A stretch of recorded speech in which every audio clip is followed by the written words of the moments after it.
My book is actually the reason why, if you're brand new, if you don't know me, my name is Connie Jakab. And the Brave Parents Conference was going to be hosted at the Calgary Dream Center. And it was going to be my book launch. And it was just a way to really give to parents who may need help. We brought a mental health crisis into a pandemic. So before COVID, there was a lot of things going on. There was, well, I'm not going to steal Sarah Austin's thunder. She's next. So stay tuned. Sarah's going to tell you the state of our young people. And it's not great. And we're, I'm not going to steal her thunder. I'm not giving you any stats whatsoever because you're going to find out. But let me tell you, 20 years of working in resilience, starting in East Vancouver high schools with drug dealers and gang members. And back in those days, we used to call those families, you know, those families whose children are struggling because their parents clearly fill in the blank. Well, let me tell you, 20 years later, in a rise of depression and anxiety among our kids, there's no such thing as those families. Because I go to schools in suburbs, affluent areas, also in the ghetto, what we would call an urban ghetto. And let me tell you, the level of anxiety and depression I see in both of those schools are exactly the same. And this book that I wrote here, Bring Them Closer, was actually, it came out of a story of our own family. It doesn't really hit you until it hits home.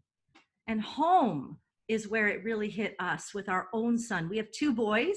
We have a 13-year-old, which is a mental health concern all on its own.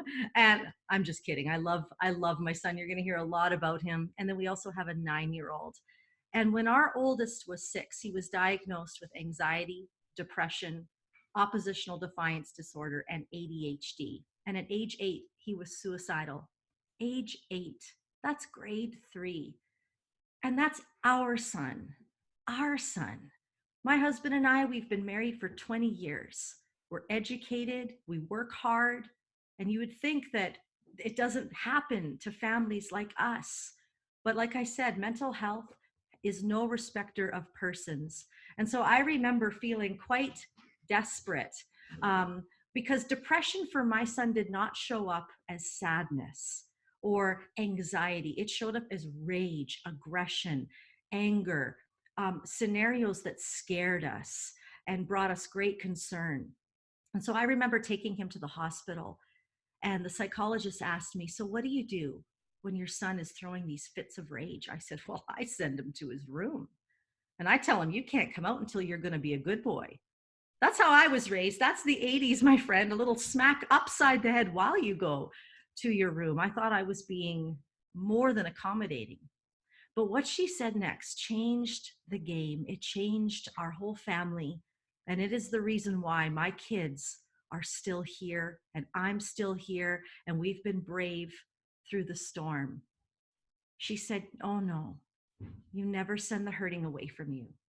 You bring them closer." And I didn't know what that meant. I had no concept around that. And so I want to read you just a really small excerpt from my book that talks about the grit that we lived through in discovering what bringing them closer really looks like. The first week home from the hospital was joyous. My son was so happy to be back home. He seemed like a new kid. Whatever medication they had him on was like a miracle pill. I relaxed into what I believed was our new normal. And then the rage started up again. I'll never forget the despair I felt when that first episode after the hospital occurred. Is this what our life is going to be like forever? All that time in the hospital for what? For nothing? If that didn't help, what will? I was just about to send him to his room when I remembered the psychologist's words, "Bring him closer." I still didn't know what that meant, but for this particular episode of rage, I kept him with me. I removed all the knives and sharp objects. I tried to put my arm around him, but he pushed me away. I didn't know what to do. I said to him through tears, "Son, we love you. You belong in our home. We're going to do whatever it takes to help you. Nothing is more important than our connection with you. My son was suspicious. After all, he was used to being sent to his room and being yelled at. This new method threw him off, and he wasn't having it. He didn't trust me. He thought this was just another way to get him to behave. He acted worse just to test if what I was saying was true. It was hard, really hard, keeping him in the same room. It's difficult to work through your own emotions when somebody is completely losing it around you, especially when they know what buttons to push. Hey, parents, hey. My son knew just the right insults to hurl at me that would make me blow. Some days I lost it. Other days I kept it together. The important thing is that I kept showing up the same way time after time.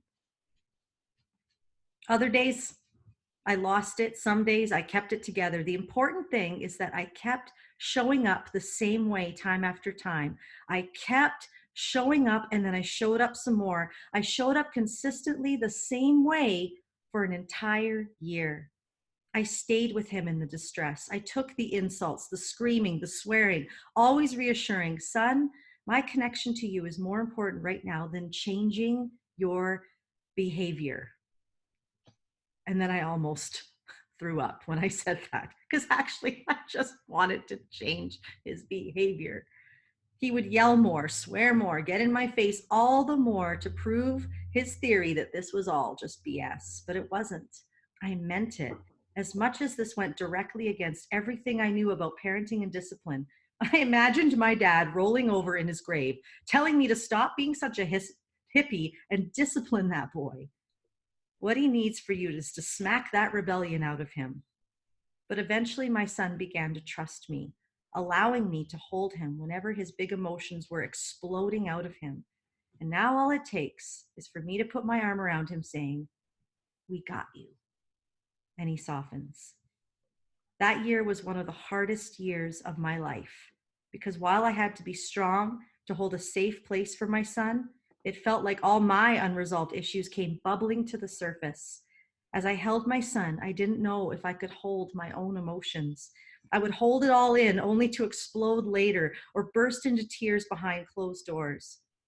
Other times, we just both lost it at the same time. In this book, I talk about the 7 keys that I learned while I was sitting with my son in his mess. And I have to say that the person who changed the most in our home was me. I had to face myself. I had to look at myself with such bravery that I didn't even know I had. And today, even today, still wonder, do I have what it takes to parent these boys I've been given? Have you ever thought that? Have you ever thought, do I really have what it takes to parent these kids? I'm here to say that we do. The mantra of our conference, and this is what came to me. These words were given to me one morning in my quiet time when I was just sitting with my coffee. Remember that you are brave. Remember that you have what it takes to rise above the storm. Love without walls, forgive when it hurts, show up when it's hard. You will rise above the storm. And today has gone beyond just me having a book launch. Today, it's so much more than that. It's gone farther than I can imagine. It's about helping parents right now in quarantine, helping parents realize that home can actually heal our kids. Our kids right now are in a mental health crisis, but I'm here to say that home is what healed my son. Home is what healed us. And so right now, as much as there's a lot of conflict and there's a lot of fear and there's a lot of uncertainty, there's also an incredible amount of opportunity right now, because home is exactly what our kids are looking for. They've been looking for you and they've been looking for me the whole time. And right now, we have been given this beautiful gift of them being with us, the people that they have been looking for. And now we get to show them the way. We get to get back as the center plate in our kids' lives and really be that person for them. And today, the Brave Parents Conference is all about showing you how. I have brought together some amazing people. I'm so excited. I'm so excited for you to meet the guests that I have today. And today, I'm not telling you who's up next. I want you to just sit back and relax and enjoy and realize that every person who I have speaking here today, they live their message. They don't just talk the talk, they walk the walk. They're brave, they're leaning into their own storms. And even though they're professionals, they still have their own struggles and they're real. And so I cannot wait for you to meet everyone. I'm going to be going off in a minute. I'm going to be introducing our guests. So the way this works is while the speakers are speaking, if you have questions, I'm going to do my best to answer them right on the screen because I won't be sharing. But I wanted to set the stage today. I wanted to set the stage that you are so welcome here in whatever state you're in. We have learned as a society to show up. We've learned how to show up with our best face. And I'm here today to say that you don't have to show up with your best face. And how true is it right now? We're on a webinar where you could literally be in your pajamas or your house coat and no one knows. But this is how safe you are right now. And so I want you to, when things are said that challenge you, or maybe you want to turn this off, or you want to run away, I want you to stay here. I want you to not move. I want you to stick with it, even when it's uncomfortable, because I have to say that your breakthrough, what your family needs, is on the other side of discomfort. And I'm saying that from firsthand experience. So, are y'all ready? Are you ready for this? I am so excited to introduce to you our first guest. And Sarah, I just want to make sure that you're ready because I'm coming on 2 minutes early. We have, actually, maybe I'll just go through all of our speakers just really quick. Sarah Austin, she's up next. I'll introduce her in a moment. Dr. Jody Carrington, anyone know her? Dr. Wayne Hammond, Elizabeth Bennet, Tammy Schamuhn from the Institute of Child Psychology, my friend Sally King, Andrew Neufeld, Agnes Chen, and Dr. Paul Day. Guys, I can't tell you the quality. We get this for free. And at any time, if you want to ask a question, please feel free. So on that note, I want to introduce my friend, Sarah Austin. This is her information if you want to contact her at any time. There's Sarah. Sarah is the CEO of Children's First Canada. And I remember I met Sarah at an In From the Cold event. And as she talked, I was like, this woman has to be heard. She is in front of politicians advocating for child safety. She's a hero right on the front lines right now. And so I want to pass it over to you, Sarah. Go for it. Everyone's going to be speaking for 15 minutes. So have a good time. Well, good morning, Connie, and I'm so thrilled to be here and really delighted to just to be together as a community around how we be brave parents and raise brave children. I have spent my whole life being an advocate for children and really thrilled to be here with all of you in this really difficult time. You know, parenting is difficult in the best of times, let alone in the middle of a pandemic. And so I hope that I can speak words of encouragement and just be a positive voice for you right now. I'm just making sure that I've got my slides up and that they're working. Anyway, this is technically just figuring this out, but anyway, thrilled to be with all of you and just to, I think, talk to you this morning about how can we be a virtual village for all of Canada's kids. There are 8 million kids in Canada, and I really want us to think about how do we not only care for our own kids and our own families, but how do we also care for kids throughout our community and across this country. There's this powerful quote from Nelson Mandela, who says that there can be no keener revelation of a society's soul than the way in which we treat its children. Now, this is true in times of peace and prosperity, but it's even more important in a time of crisis like we're currently in the middle of. Our kids deserve the very best we have to offer, not only to be able to help them survive, but help them to thrive. And so that's really what's been keeping me up at night throughout this crisis. How do we help our kids not only survive, but thrive? And to be a bold voice, not only for the kids in our homes, but for kids across our country. So what I want to share with you this morning is just three main messages. The first is, how do we raise brave children? I think as brave parents, we raise brave children. And so we'll talk about that. I want to talk about what it's like to raise a village. You know, we know this famous saying that it takes a village to raise a child, but what does that actually look like, particularly when we're in social isolation and cut off from kids in so many ways? And lastly, I want to talk about what it's like to raise a nation. How do we come together to raise all of Canada's 8 million kids? So raising brave children. You know, the words that we speak into our children in childhood, we often feel like we're not getting through to them. The things that we say are really, they're not listening to us. These hard-won lessons we're trying to teach them aren't getting through.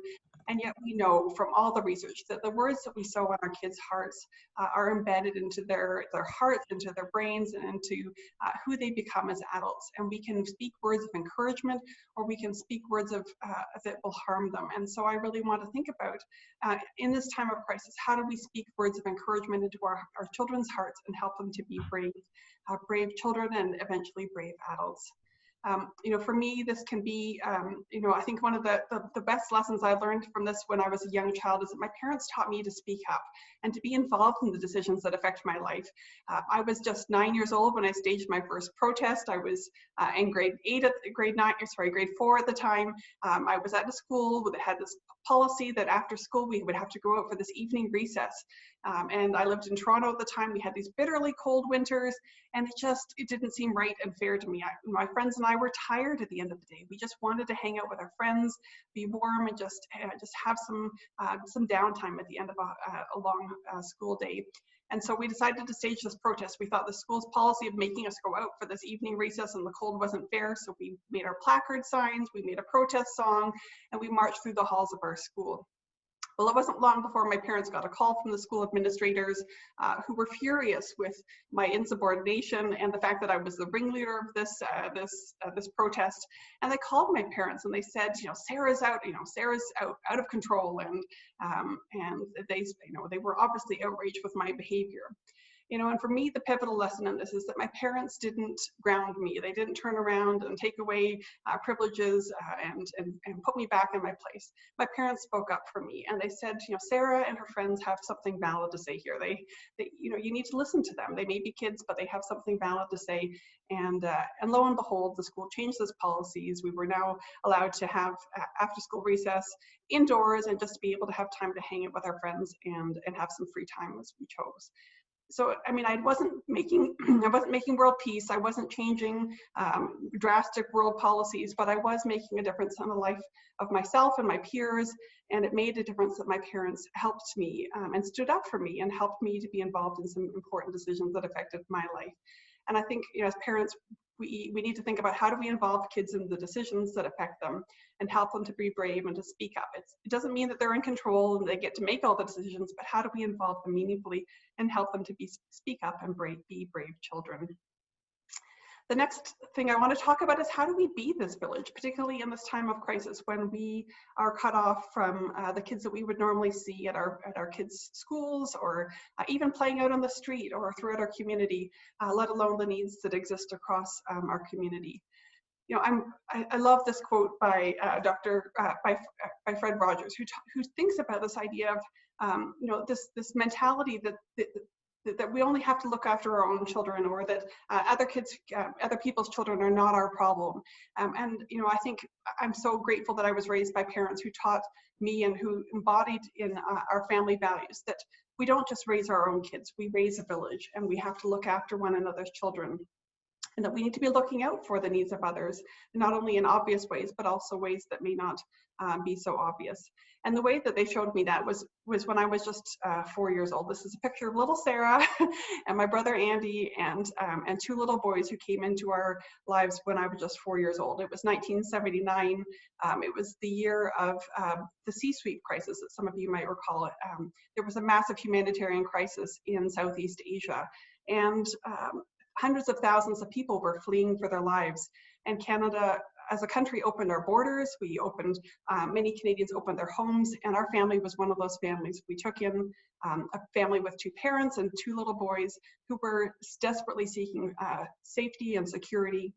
and freedom. And we couldn't speak the same language, we didn't eat the same foods, but for me, this was a pivotal life lesson that we, as brave parents, we need to be looking after one another's children and find ways to extend outrageous hospitality and outrageous generosity to other children and other families who need our help. That we have this responsibility, this moral and social responsibility of looking after one another's kids and helping other parents to raise their kids well and ensuring that every kid can survive and thrive. And lastly, I want to talk about what it's like to raise a nation. You know, it takes more than just a village to raise a child. It takes a nation to raise a nation. I mean, we depend on of course, as parents, we are the primary duty bearers for our kids. We are the primary care providers, but we also need the systems that come around us. We need good schools, we need good health care, we need good laws and policies to protect our kids. We need social safety nets to help us as parents do the really tough job of raising kids. It's in everyone's best interest to help raise healthy, well children. It not only helps ensure the well-being of kids today, but it ensures the future of our nation. And you know, we tend to think of Canada as being a world-leading country for children, but it simply is not. Canada is ranked 25th out of 41 wealthy nations for children. 25th. You know, we are far from being a world-leading country for kids, and we have a very long way to go to becoming the best place in the world for kids to grow up. But that is my vision and mission at Children First Canada. We are trying to rally a nation to come and really come around Canada's 8 million kids and ensure that they all have what they need, not only to survive, but thrive. And that is our bold and ambitious vision. You know, and it's sadly to say, we don't fall just behind the usual suspects. You know, you tend to think, okay, well, of course, Scandinavia is leading up there. But we also fall behind the UK, Luxembourg, Austria, the Czech Republic, Croatia, Poland. You know, we can and we should be doing much better. Canada leads the way in so many other areas around healthcare, democracy, protection of human rights. But when it comes to the well-being of our children, we are not a leader, and we can and should be. And in fact, we've actually been heading in the wrong direction for more than a decade. Back in 2007, we were ranked 12th. So we were actually doing fairly well over a decade ago, but we've been losing ground. And this is too much to get into today, but we've been falling behind in a whole host of other areas. We've done research on this. We produce at Children First Canada an annual report called Raising Children on the state of Canada's kids. And the picture is not good. You know, more than a third of Canada's kids do not enjoy a safe and healthy childhood. The leading causes of death for kids in our country are preventable injuries, followed by suicide. You know, if that doesn't shake us to the core, I don't know what will. You know, I could go on and on. The high rates of child abuse. 1 in 3 Canadians has experienced abuse before the age of 16.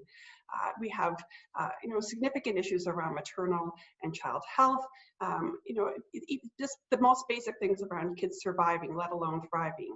Poverty, abuse, and a whole host of other issues. And so this annual report on the state of Canada's kids helps to put this squarely into the front view of our government and Canadian society, and where we're really trying to mobilize action. You know, in this pandemic, of course, we have been gravely concerned about the well-being of kids. If our kids suffer in the best of times in Canadian society, what on earth is happening in the worst of times? And so we've been working to really put kids on the radar. We've been lobbying the federal government, working closely with the Prime Minister's office, with several ministers federally, to try and help them understand the impact of this crisis on kids. You know, everything from the disruption to their school and their ongoing learning to the huge mental health tsunami that we are in the middle of. But of course, also the increased risk of children to domestic violence and to abuse. Now, teachers and others who care about our kids no longer have eyes on our kids in the ways that they used to. Kids have lost their safe haven at school. They've lost access to nutrition programs. You know, their kids are impacted in so many different ways by this crisis. And so we have tried to really be a bold voice in bringing these policy issues to our government and encouraging our government to listen to kids themselves and to speak to kids. And so we've been really pleased that the Prime Minister has taken our recommendations. You know, on a weekly basis, he's been speaking to kids on his Sunday morning press conferences, but also he did a special press interview with Dr. Theresa Tam is responding to kids. More than 4,000 kids submitted their questions to the Prime Minister, which speaks to the need that our kids have this need to be heard by the people who actually could do something to improve their lives outside of their homes. And so we're really encouraged that this has been happening, and we hope that it will continue. Of course, it was encouraging to see not only as our Prime Minister speaking to kids, but that people have been finding creative ways to get that message out there. This wonderful couple in Winnipeg has created an animated Lego version of the Prime Minister's message to kids. And, I think it's important that our kids hear that our leaders care about them, that they speak to their concerns, and that there's that ongoing discussion between adults and our kids. One of the real challenges that we have is that our kids don't, most Canadians don't know that there's a problem. Only 3% of Canadians know where we actually rank. And so we continue to raise awareness, to really lobby, not only with government, but with Canadian society, to help capture Canadians with this vision that we are not a world leading country for kids. So we do that through media, ongoing media campaigns to spread the news far and wide, but also trying to really capture the attention of Canadians in a whole host of other ways. And the good news is that when Canadians know where we rank, like we're talking about here today, they want to take action. They push our government to invest more in our kids, and they step up in their own personal philanthropy, volunteerism. And I hope that's true for all of you, that when you are captured with this disturbing message that we are not this leading country for kids, that you will join this movement of making Canada the best place for kids to grow up. I spoke earlier about brave kids, and one of the bravest kids I know is Roman Wolfley. He's a 12-year-old boy here in Calgary, Alberta, who's been working with me for the past several years, and he has gone toe-to-toe with the Prime Minister's office, with our Minister of Finance. He's held press conferences with me. He is this brave little dude who cares so much about the well-being of his peers, and who is a brave advocate, and who speaks so compellingly that kids can be very young. He was just 9 years old when we first started working together. And yet, kids can be young, but they have something powerful to say. And it's our job as parents and educators and members of our community to be listening to them and help their voices to be heard. This idea that it takes a village to raise a child, well, I believe it takes a nation to raise a nation. And I hope that you'll be a part of this. I know in many ways you already are. And so I just want to leave you with a few ideas about how you can do that. I think it's important that our kids learn that they have rights. Each one needs to teach one, raise children with rights. And so we teach them what it's like. Not only that kids have the ability to know that they have needs, but they have rights. It's such a powerful tool. You can spread awareness, stay informed, follow Children First on social media or on our website. We've got great resources. I can't leave this message. I know I've got to wrap up, Connie, but one thing I want all of you to know is that, we all know kids in our community, and we have a sense that something might not be right. We have not only a moral responsibility, but also a legal responsibility to speak up. If you know of a child who is at risk, please contact your local child welfare organization, the local Children's Aid or Child Protection Agency, or if in doubt, call 911. We need to speak up for kids that are at risk and ensure that they have the support they need, but their families also have the support they need to get through this crisis.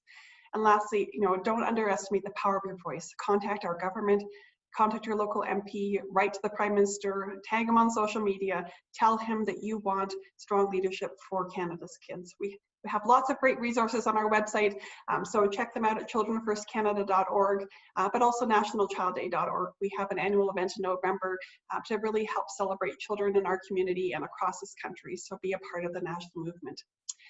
If you have brave kids who want to speak up, we have a youth council, and so we encourage you to get your kids to apply today. The applications are open until the end of this month, and you can find out more on our website. So I just want to wrap up by saying, the most radical thing we can do during this crisis is to raise brave children and to help all of our kids thrive. It's such a powerful thing that we have.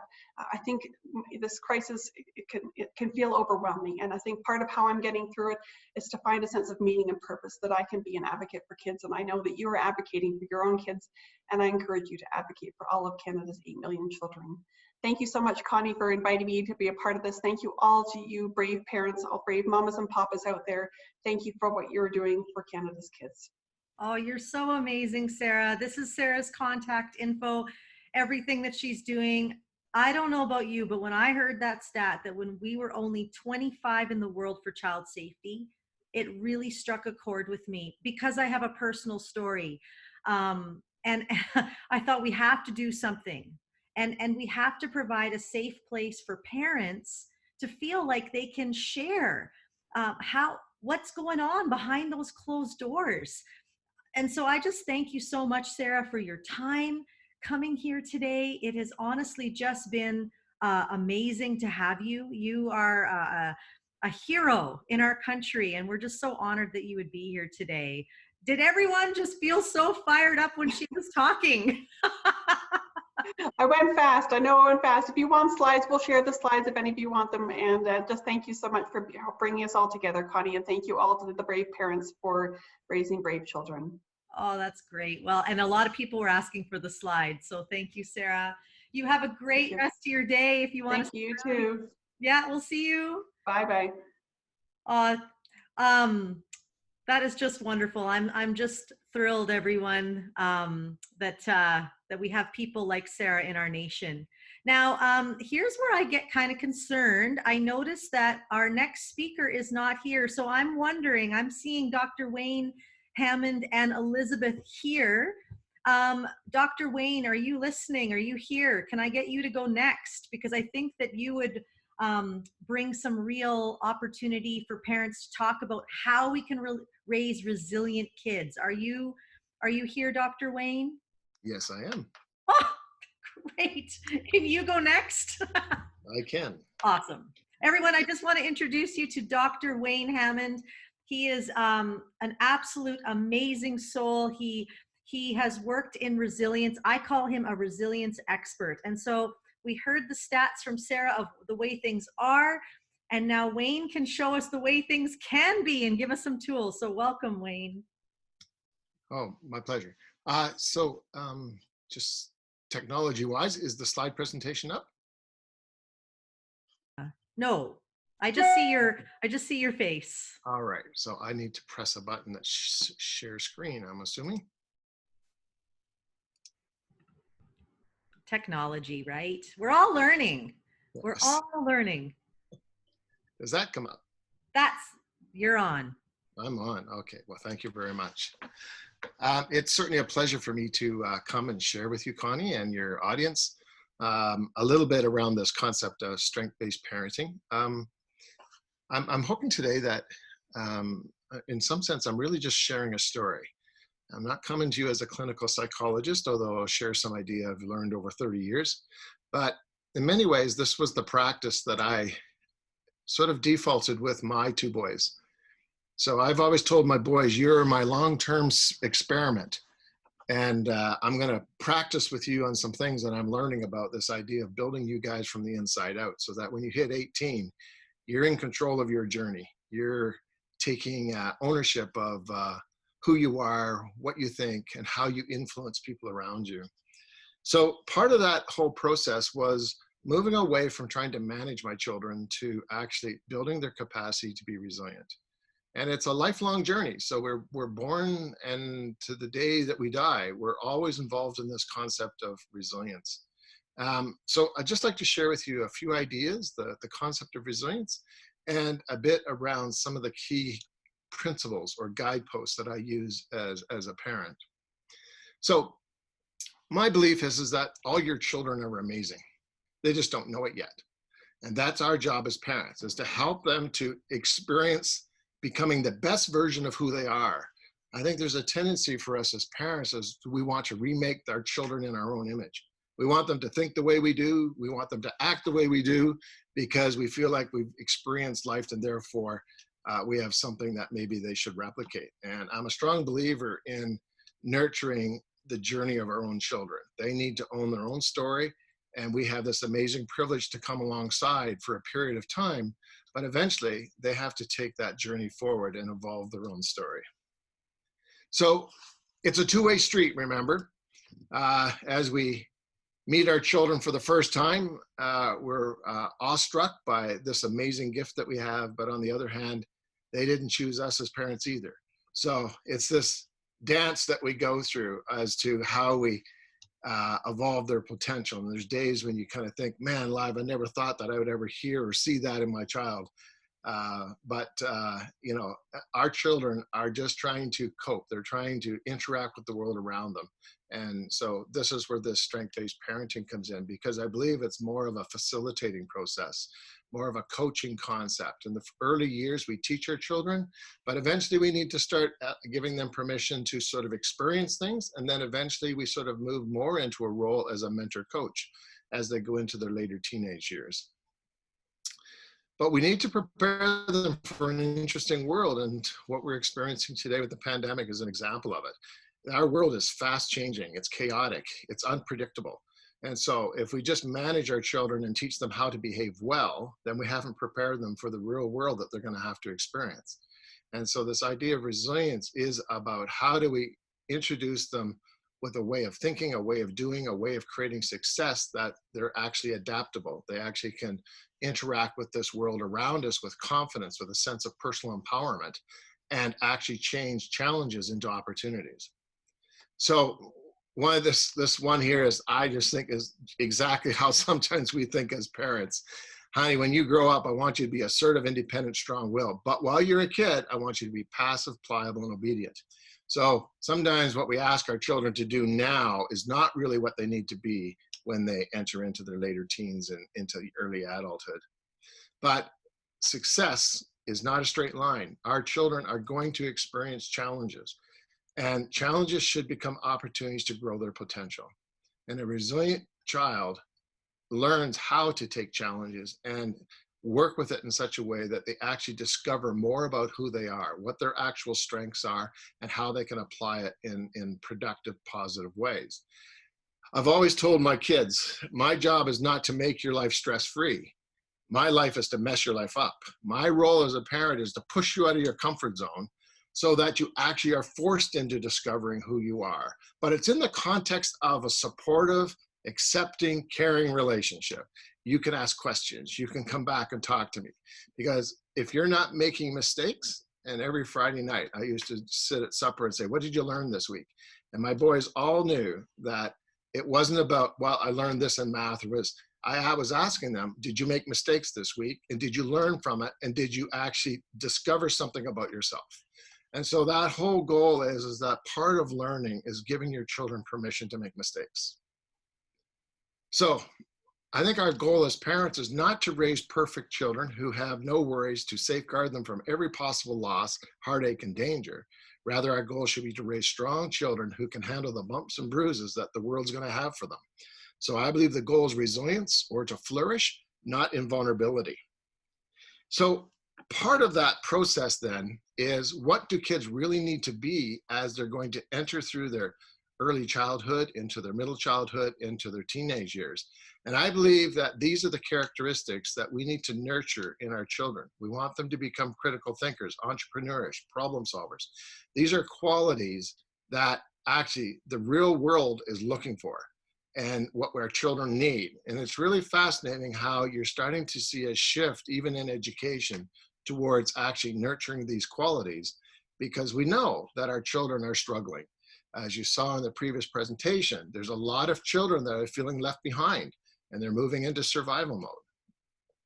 So the definition of resilience for me is that ability to spring back and adapt to life's challenges. That's the more traditional model. But I also believe it's an active process, a self-writing. It's an internal sense that children are developing, a sense of, I know who I am, I know what my strengths are, and I know that my life can be positive, and I have a role in making those decisions. So they have a personal growth or an attitude of hope and optimism based on a growth mindset.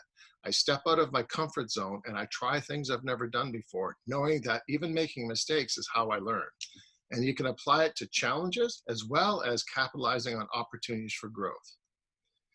So in our research at Flourishing Life, we have shown that resilience is a critical factor in the positive development of kids. And you can take a look at when I have a questionnaire that measures where kids are at on that journey. You can see that low resiliency, oftentimes kids are characteristic of these types of behaviors and ways of thinking and coping. Whereas as the resilience increases, you see the opposite trajectory.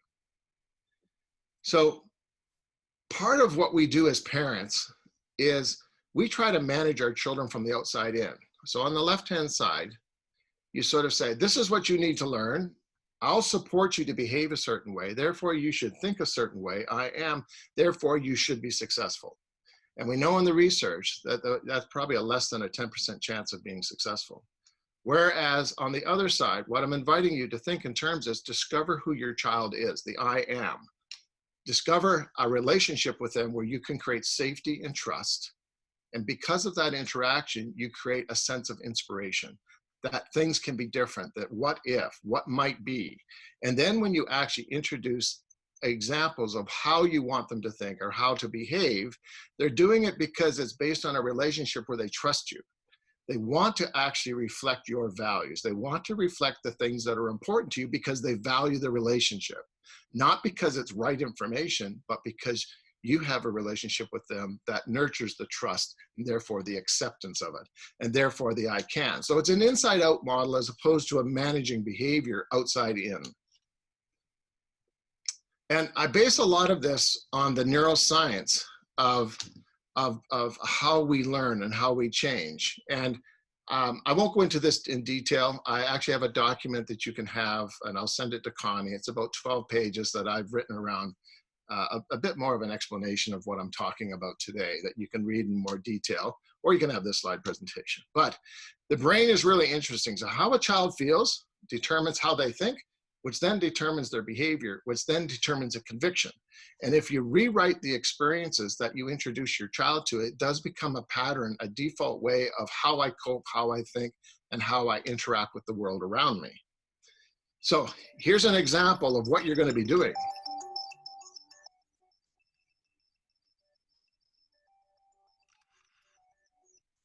That's an example of a neural pathway actually developing. And in my research at the clinics and different things, I've actually been able to develop that pattern on just giving a child a hug 3 times a day for a week. You can rewrite how your child experiences their feeling, their thinking, their behavior by the way we talk to them, by the way we invite them into. Do we create stress or do we create a sense of hope, of optimism? It's an amazing pattern of how we nurture their capacity forward. And you can rewrite these patterns no matter where a child's in on their trajectory.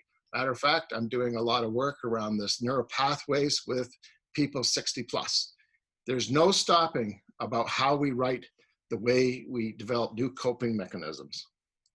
So I won't go too much into that, but some of the strategies that I think, as a parent, this is what I learned. I turn problems into learning opportunities. This is an opportunity about teaching your children to understand what real success is. Not according to what society says, but what you as a family and your values are. So it's about coaching me, don't scold me. I can tell my child what they're not doing, but oftentimes they don't know what I'm asking them to do. So therefore, if you see your child doing something, say, hey, I really appreciate the fact you got the towel out and helped your mom do the dishes. They all of a sudden now know what you're looking for because you've identified it. And you can say to them, that's what it means to be part of our family. We help each other.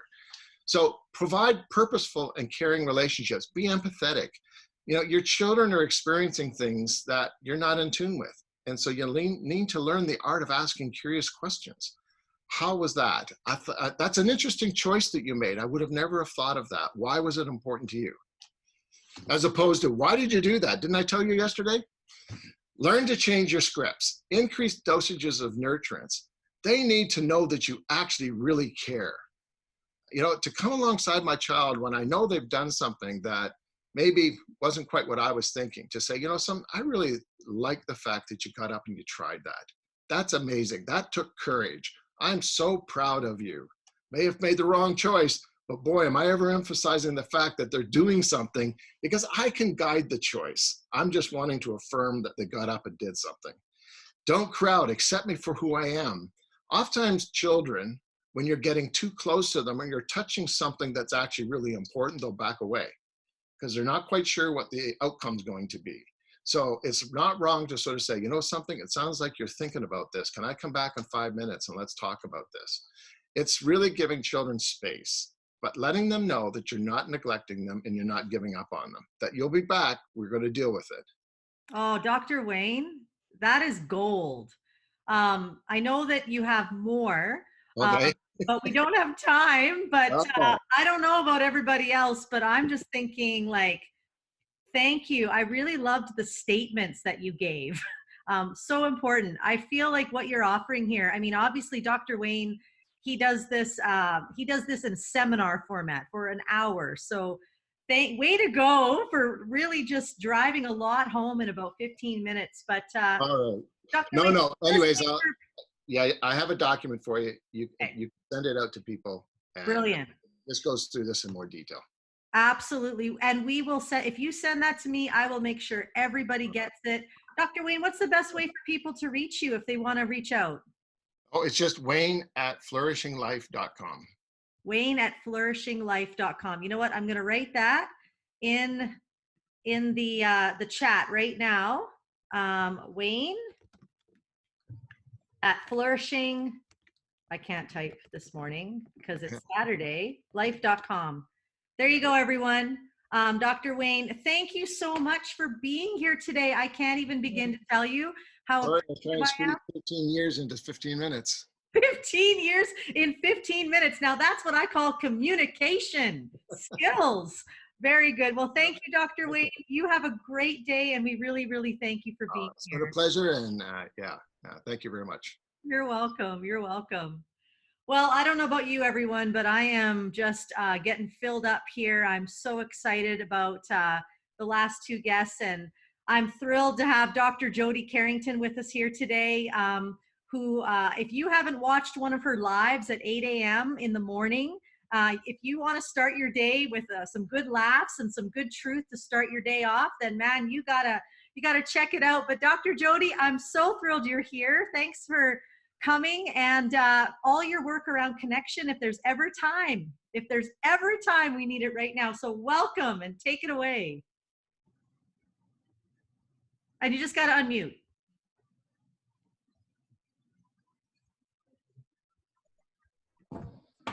Hey, listen, I'm so excited to be here. I've never been muted in my life, so that was like a new thing for me there. I'm glad we started in that way.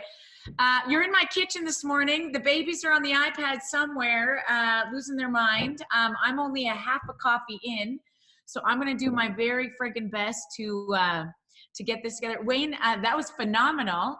When I popped on here this morning, Connie was like, where were you? I thought you were, I was like, oh, I thought it was 9:45.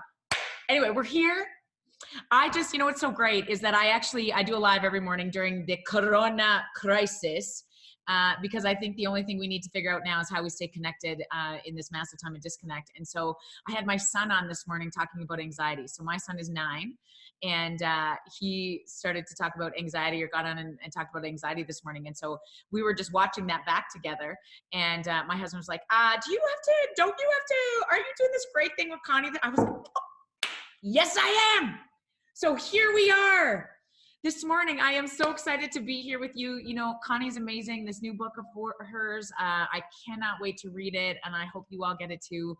There's just not enough of this in the world. So I don't even have slides. I'm just going to chat like we're in the kitchen together this morning. So Wayne, your slides were amazing. So this is not going to be as good. Get Wayne's slides, and I'll just say all the same things he did. So I want to leave you. I really want to tell you 3 things before we, in our 15 minutes this morning. I want to talk to you a little bit about emotional regulation. So Wayne spoke about that. I want to talk to you a little bit about how we stay connected in the middle of a friggin' pandemic. So I want to leave you 2 things that I want you to think about over the next little bit, because my biggest concern right now about, how we parent through a pandemic is really about how we stay connected when everybody is feeling chippy. And what's going to happen in this time of emotional dysregulation is, like, when things are unclear, we get emotionally dysregulated, we get chippy, we get irritable, we get all of those things. And so right now, if your kids aren't chippy, I don't know what you're doing.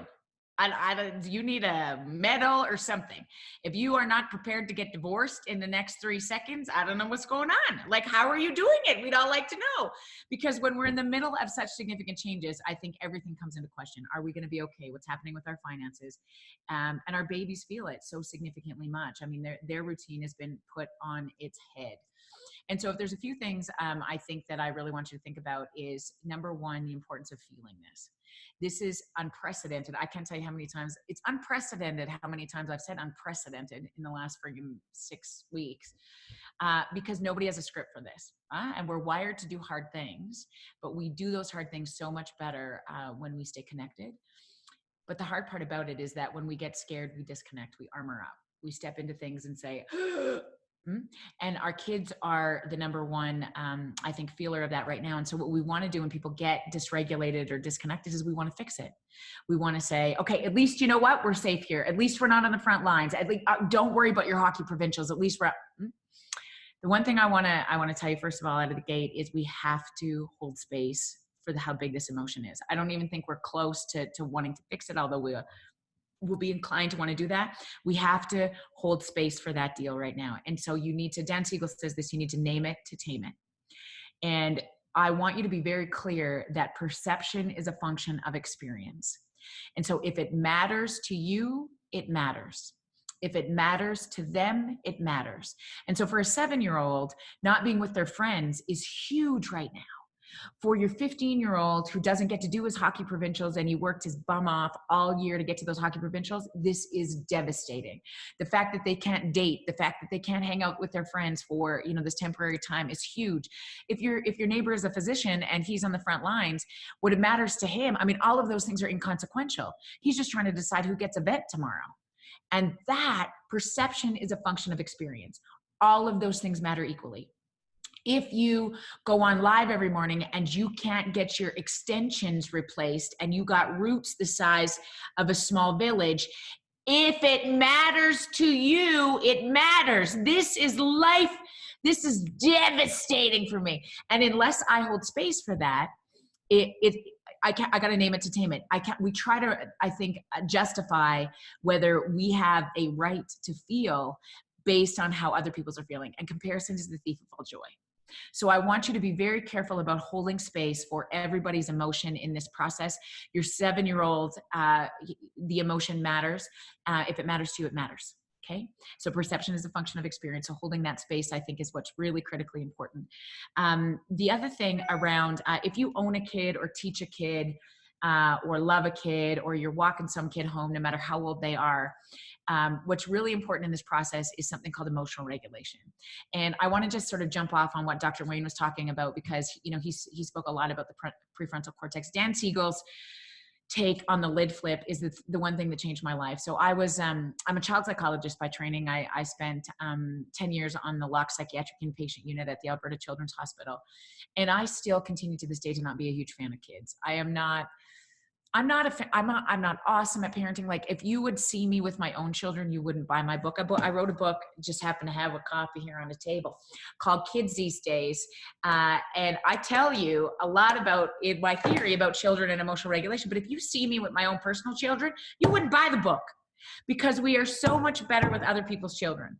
We are so much better when we are in this place of emotional regulation. And emotional regulation means how not to lose your friggin' mind. So when I ask any parent what they want for their child, if I were to ask you and I were sitting here having coffee this morning, I would say, what is the one thing that you want for your child? What is the one thing, if you had a wish for them, what is it?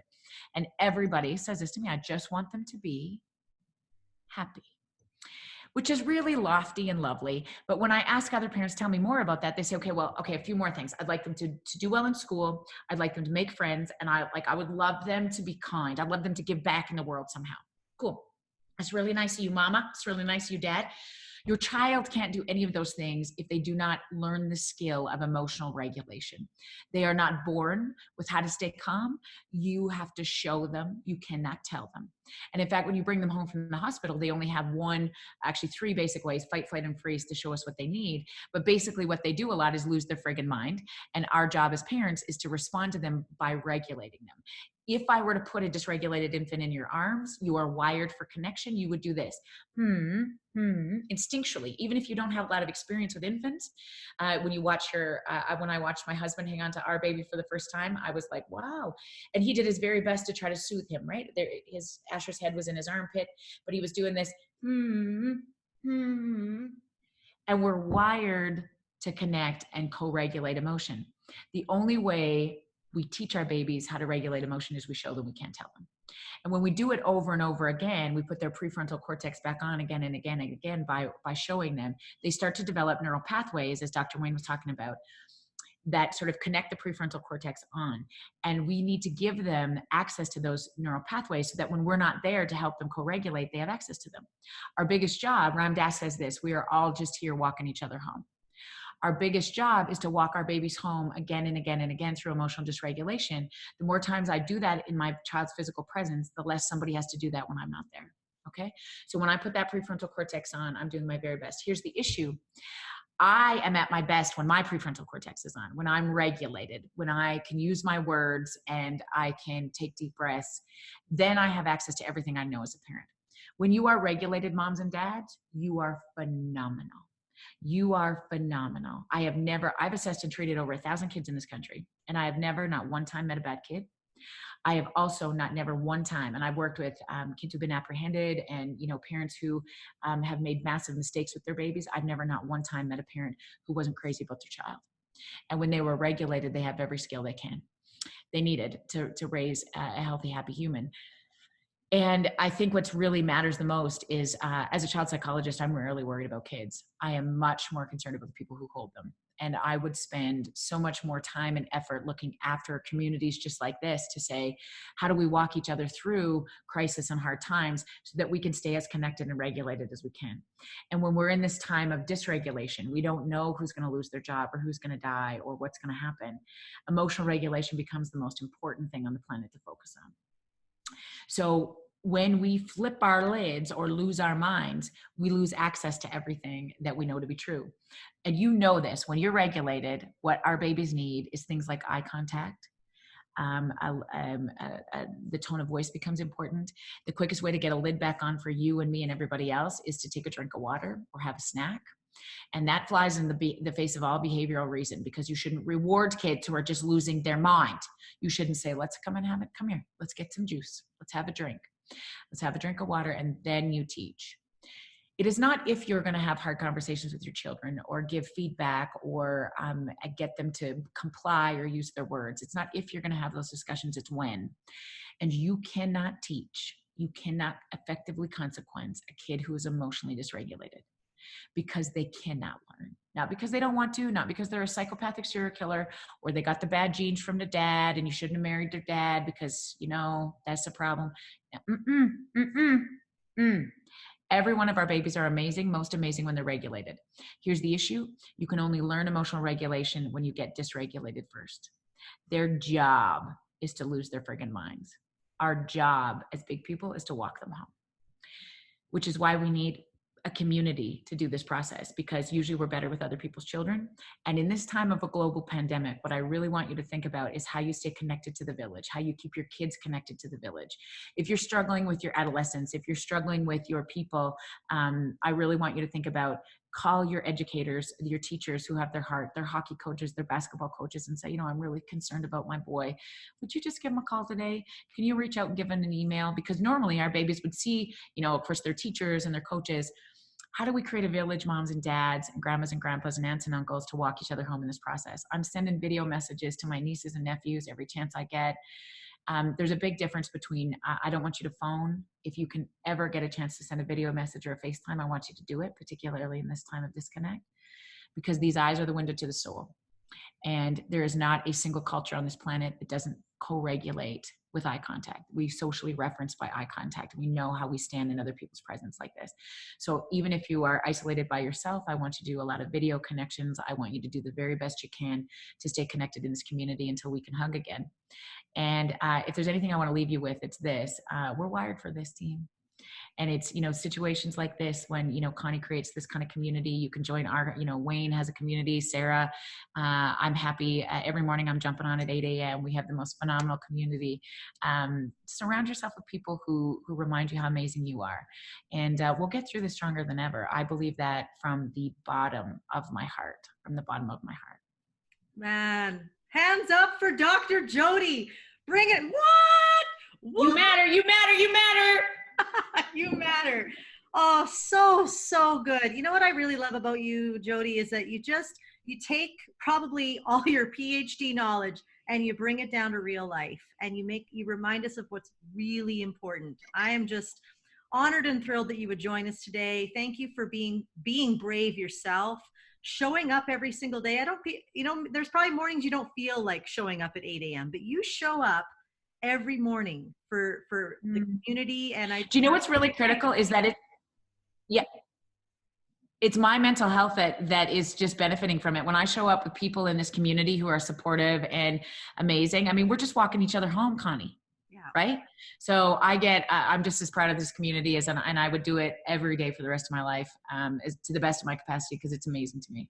Oh, that's great. Well, anyone who wants to check her out, if you haven't heard of Dr. Jody, it's at Dr. Jody Carrington. It's pretty simple. You've made it simple for people to find you. And so thank you so much for being here. Yes, and good luck with the book. Everybody buy Connie's book. It's going to be amazing. That's what we need. More of this amazing words in the world. Follow all of us. We have amazing communities we'd love for you to be a part of. Awesome. All right. Well, we'll see you later, Dr. Jody. Hey, take care, everybody. Bye. Oh, that's great. Well, I don't know about everybody, but I'm super filled up. And I am so excited to introduce you to our next guest. Elizabeth Bennet is a school principal. She has been working in the school system for 35 years, and she's lasted. That woman needs a medal. And, you know, every time I talk to Elizabeth, she just knows what's going on when it comes to kids. She grounds me. She has lots of great things to say right now about homeschooling. How many of you are like, I didn't sign up for this. I didn't sign up to homeschool my kid, but she has got some real practical things. Are you here, Elizabeth? I am. Yay, there's Elizabeth. There Here she I am. is. Awesome. Well, Elizabeth, I just want to say we're so thankful that you're here. Thank you for all the work that you and the Catholic School Board have been doing, and any CBE or any school teachers, educators watching right now. We just want to say thank you. And now we understand how amazing you really are. So go for it, Elizabeth. It was interesting just the other day, Connie, when thankfully one of our political leaders actually said thank you to teachers. It was like, holy, somebody's finally listening and seeing what we do. So I know the other day you and I chatted about what it looks like. And here's what I have for parents as well as children is the idea that this is not a time where we should be doing online education or homeschooling. That really wasn't the focus of how we're trying to help support people. Really what we're trying to do is to keep some foundational skill going to help students along and so on. But I see what's happening is, you know, we have so many things that are going on at the same time. So many people have lost their jobs. So now they're at home full time, or they're at home because they have to be working from home. And so they don't have the luxury of leaving and having their children go to school. Everyone is now in the house together. And so what we really need to be doing, or certainly my focus in helping my teachers understand what we need to be helping support with, is that relationship. And everyone ahead of me has said that same thing. We're trying our best to help support parents at the same time. This is not an expectation where they need to be having school all day long. We waited a period of time. We were, our school district was one in Calgary that certainly knew that we had to change something almost instantly. The Saturday of the weekend of March 15th, you know, our medical advisor said, no, it might be a little bit premature to close the schools.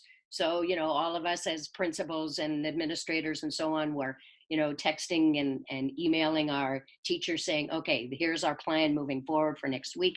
This is what we're going to do. There's an anticipation that the schools will close. So let's get ourselves on board and do what we need to do.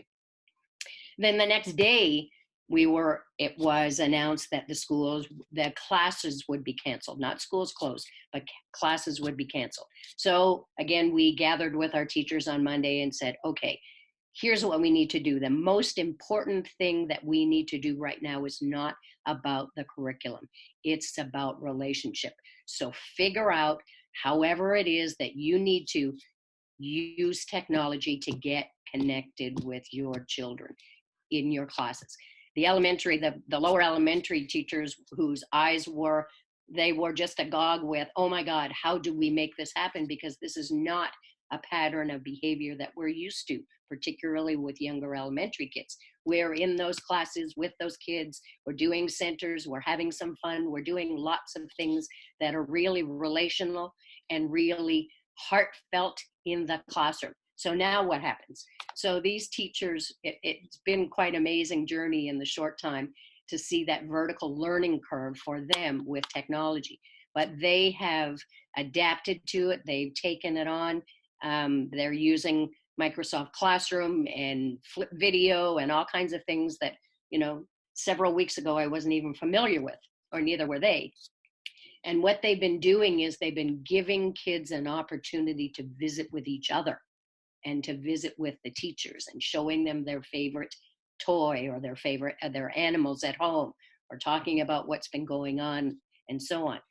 Now, the next piece of that, when I shifted over to having conversation with parents, I'm encouraging parents to really set a schedule, and not a schedule necessarily for classroom all day in your house, but a regular kind of schedule that helps to maintain some sense of normalcy. And I get this isn't a normal situation. We've never had anything happen in our particular lifetime that's been as critical as this. What that schedule will do will help to reduce a little tiny bit of the anxiety. Because as Jody said before, there's all kinds of stuff going on. Kids aren't at their games or their practices. Kids aren't graduating this year. They're not with their friends. They're not doing what they're normally used to doing. So establishing this kind of schedule for them and their families hopefully will have some sense of not even normalcy, but just a little tiny reduction in their stress level and management. So when we're looking at balancing that schedule and management and putting in a little tiny bit of curriculum, that's all that we're asking for at this point in time. It took a little while for us to get the direction from the ministry as well. So we were basically on our own for about a week or so, taking a look at, okay, what's important, what do we need to do, and how are we able to balance this as teachers, and now being in this new environment of online learning. So one of the conversations that I had with the teachers was to remind them, and as well, I had this conversation with some of my parents to say to them, this is not online education.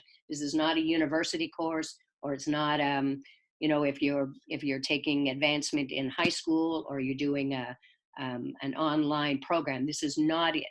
Teachers are trying to provide a little bit of foundational skill so that kids stay connected with their academics. But that looks very different in a home than it does in a classroom. We have the skills and the strategies and so on, and the resources all sitting in our classrooms, waiting to provide that opportunity for kids to learn and thrive there. In this new environment, when you're at home, there are so many things that can be done differently, but still have the academic component. So you might be talking about, okay, so let's take a look at social studies and the whole idea that this is a current event. So what could we do? What's possible? What could we learn from this? So those are part of the conversations that families can get involved with, not necessarily yelling at the television because, they think that, the government isn't doing enough fast enough or so on, but rather, if you had that opportunity to be able to make a change or make a difference, what could that be? So that's part of conversation. The whole idea of being able to cook or bake something, there's a whole bunch of math skills that are built right in there. Language arts skills, where they're actually reading the steps and the sequence of a recipe, where they're taking the measurements and they're doing what they need to do. And then they get a bonus product out of that. So they have a supper for their family, or they have chocolate chip banana muffins, or they've got, whatever their interest is. So those are the kinds of things. Going for a walk outside and looking at shapes and sizes and colors, and if you look in some communities where, how many doors are black, how many doors. So there's There's so many aspects of what we have with this connectedness with our own family that can provide us that opportunity to really learn and grow. Now, a question that when you and I were having conversation the other day, and one of the questions was, okay, what does this look like moving forward when we get to this next grade? Because that's a concern for parents, and it is as well for children. They don't know what's going to happen. So these foundational skills that we're trying to, and like Jody said before, providing a space for them to go through the, you know, the concerns that they have, go through some of the, and acknowledge them and allow kids to have that voice in saying, I don't get this, I don't understand it, it's frustrating, and so on. When we provide that space, then when we're moving forward into what we need to do to help them understand what's going to happen next, because this is an unknown for all of us. And the timing of when we start school again could be September, October, who knows?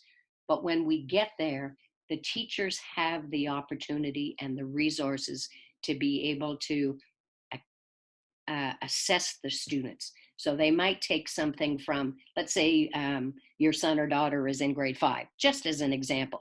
So the teacher in grade 5 might take a look at some resources and some, maybe a quiz or a writing prompt that they would have used in grade 4. And they'll bring that forward, and that way the students in that classroom will be able to take that test or quiz or whatever. And then it gives the teachers an opportunity to see where they are, what level of achievement they're capable of doing at that point in time. And then the teachers create a program specific to the students in that class. We all know that, you know, it's a little bit like when we go on vacation in the summer. We're away for 2 months in the summer, or 8 weeks, or how many, you know, whatever you want to call it. And then, so they're leaving one grade, they have those 2 months off, and now they're coming into another grade. And I get this might be a longer time. However, we still do the same kind of preparation in order for the teachers to be able to plan a program for that next year. And what are the skills and the strategies and whatever the teaching is that we need to do in order to fill that gap for the next year. But the teacher's real concern for this is they want to meet the students where they are, where the students are, rather than where the teacher is. The teacher has the information. They're going to be able to provide it in whatever kind of capacity they can. But the gift is closing that gap and having that relationship. And that relationship starts now in these kinds of videos, in being able to connect every day with the students. They've written little bits of curriculum and they've shared it with families, and they've tried to explain as best as they can to say, this is what I'd like you to do. I'd like you to do 15 minutes of math today. I'd like you to do maybe 15 minutes or write a journal entry on Tuesday. And maybe on Wednesday, you might do a little science experiment. And science experiment could be baking. A science experiment could be, you know, letting go a balloon in the sky and seeing which direction it goes in. It could be things that are simple enough for parents not to feel overwhelmed with the whole idea that, oh my God, I have to be doing all this teaching every day. Elizabeth, this is so good. We are hearing from a school principal, okay? School principal, that you're off the hook, okay? That's like right. You are not a teacher. I am not a teacher. You're allowed to have fun and learn new ways of connecting. Now, Elizabeth, this is so freeing. Now, when you're off, if you could please go on the chat and on the Q&A at the bottom, there's some people who've been asking some questions, and I think that I don't know the answers because I'm not a teacher, but if you could take a few moments and just answer some of their questions, because there's some really good ones on there, and I think hearing from you directly would be great. Would that work for you? It certainly would. Awesome. Elizabeth, I just want to say thank you so much for coming on this, taking your time, and for leading the way. We just want to honor all your work and the leadership that you're taking, and all the kids and the students and the educators that are working so hard right now. We just really value you and who you are. Thank you. Can everyone just I just want to say one last thing, Connie. I want parents to know that we have your back and that you need to just be okay. Just relax, take a breath, and be okay, because we've got it going for you. Thank you. Thank you, thank you, thank you. Oh, yeah. So anyone who has a question, Elizabeth said that she would be willing to answer. You'll have to scroll up. I'm noticing the chat is going nuts. So if you want to scroll up, that'd be great. Thank you so much, Elizabeth. You have a great rest of your day. Thanks, Connie. Great to see you, and good luck with that book, and send me a copy or two. Oh, I sure will. Thanks so much. Thanks. And I am so thrilled right now to introduce our next speaker. I love this lady here, Tammy Schamuhn, from Family Counseling Centers and a co-founder of the Institute of Child Psychology. I'm a big fan of their work. And so Tammy is here. Tammy, I can see your screen and I can see you. Yay, and you can hear me and everything? I can even hear you. This is amazing. Yay, look at us work. Make it work for us. I'm so thankful you're here. I want to give you your full 15 minutes, and so you take it away, but we're just welcome and glad you're here. Yeah, thank you for having me. I'm really excited. I'm a working parent. My husband and I are working full-time from home with 3 kids. So 12-year-old, 6-year-old, and 3-year-old. And I'm a former freaking teacher. And I've got both my parents are teachers, both my husband's parents are teachers, and we don't have this figured out. So for the love of God, everybody, just breathe.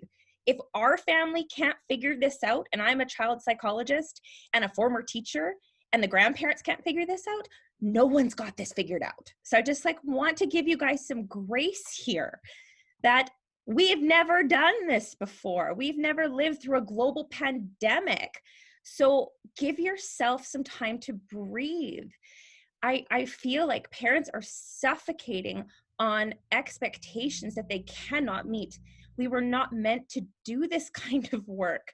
Now, I think we all have it within us to parent. We have it in us to be good at our jobs. And some of us are great at being a staying home parent and homeschooling our kids, but now we're being asked to do everything. And there are so many scary things for parents right now, whether it's, becoming sick or making someone else sick, their jobs being laid off, if it's about their child's mental health or their child being able to succeed at school. I think we just have to remember that our number one job right now is just keep our families together. The teaching will come, but I think so much of the stress right now has been related to school and to money. So we're all going through this really what we call collective grief. And that's what we keep talking. I run a practice, also Family Counseling Centers. And that's really what all the therapists on my team are talking about, is collective grief. And grief it's not a linear model. We know grief, like we have Elizabeth Kubler-Ross who said, grief tends to go into the denial, anger, depression, bargaining, acceptance. And now Kessler has said that finding meaning is part of this. But as I'm going through this pandemic and being quarantined myself, or self-isolating, quarantine just sounds so catastrophic, like the movie Outbreak or something. But I can tell you on any given day, I have gone through all 6 of those, sometimes several times a day. I feel like I'm rapid cycling bipolar right now with all the big emotions that are coming on. And I'm a trained friggin' psychologist, and that's how I feel. So I just want parents to know that how they're feeling emotionally is completely friggin' normal for what we are dealing with. What we call this in psychology is flipping our lids when we become really emotional, because this is about emotion regulation. And when we feel that there's danger, when we feel that there is a threat, the threat response in our brain and our body goes off. Our brain stem, which is in charge of our body and our central nervous system. Then we have our limbic system here, which is our emotions. They start to fire and says there must be a threat, something's going on. And our ability, our prefrontal cortex, our upstairs brain that's in charge of rational thinking, does this, pew, and we flip our lids and we are not the best versions of ourselves. We lose it. We yell, we panic, we buy too much toilet paper, we drink too much, we do all kinds of things.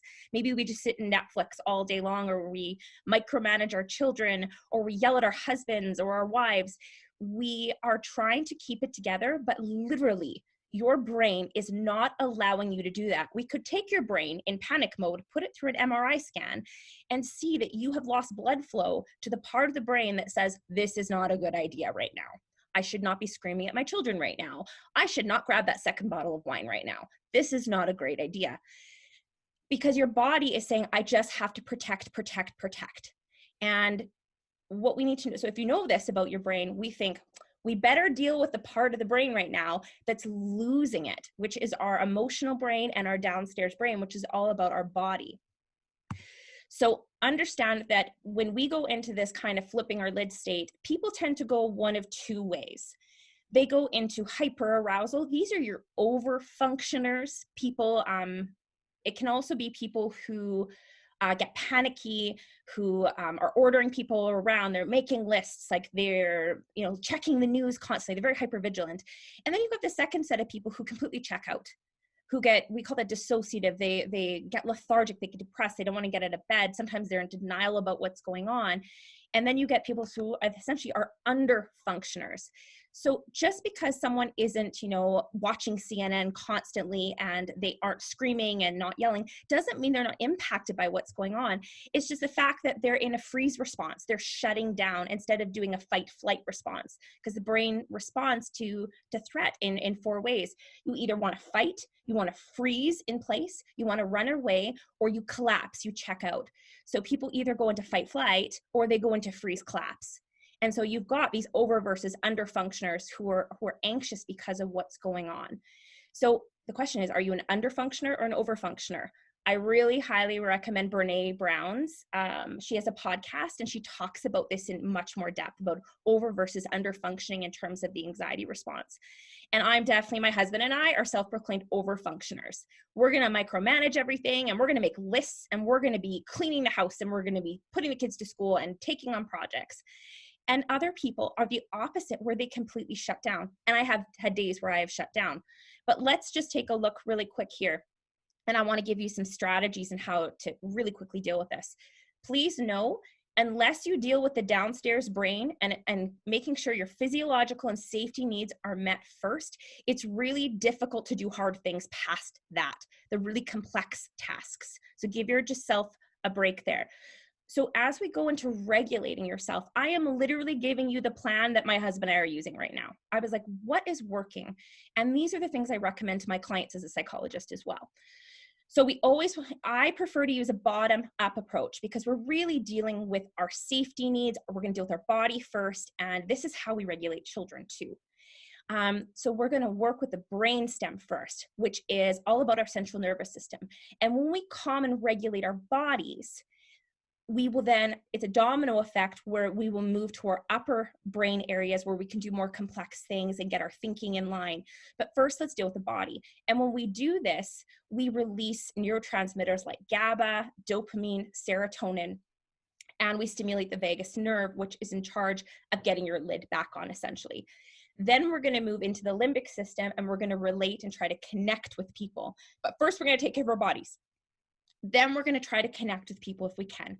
And then, and only then, we move to reasoning, which is going to be about gratitude and positive thinking. But it's really difficult to practice gratitude and to practice positive thinking if your body feels like it's under siege. So I usually recommend with clients this bottom-up approach.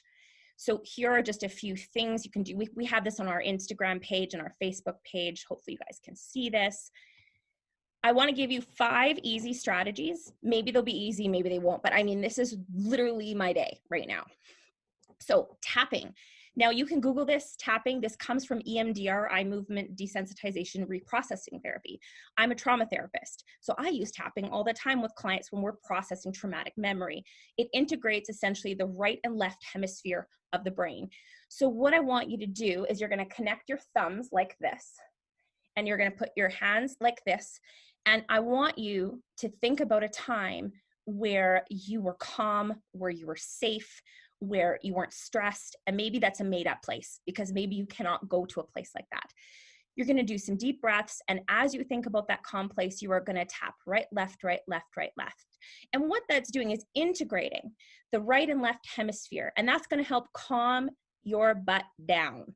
We use this, it integrates the left hemisphere, which is about logic and language, with the right hemisphere, which is all about connection, creativity, and empathy.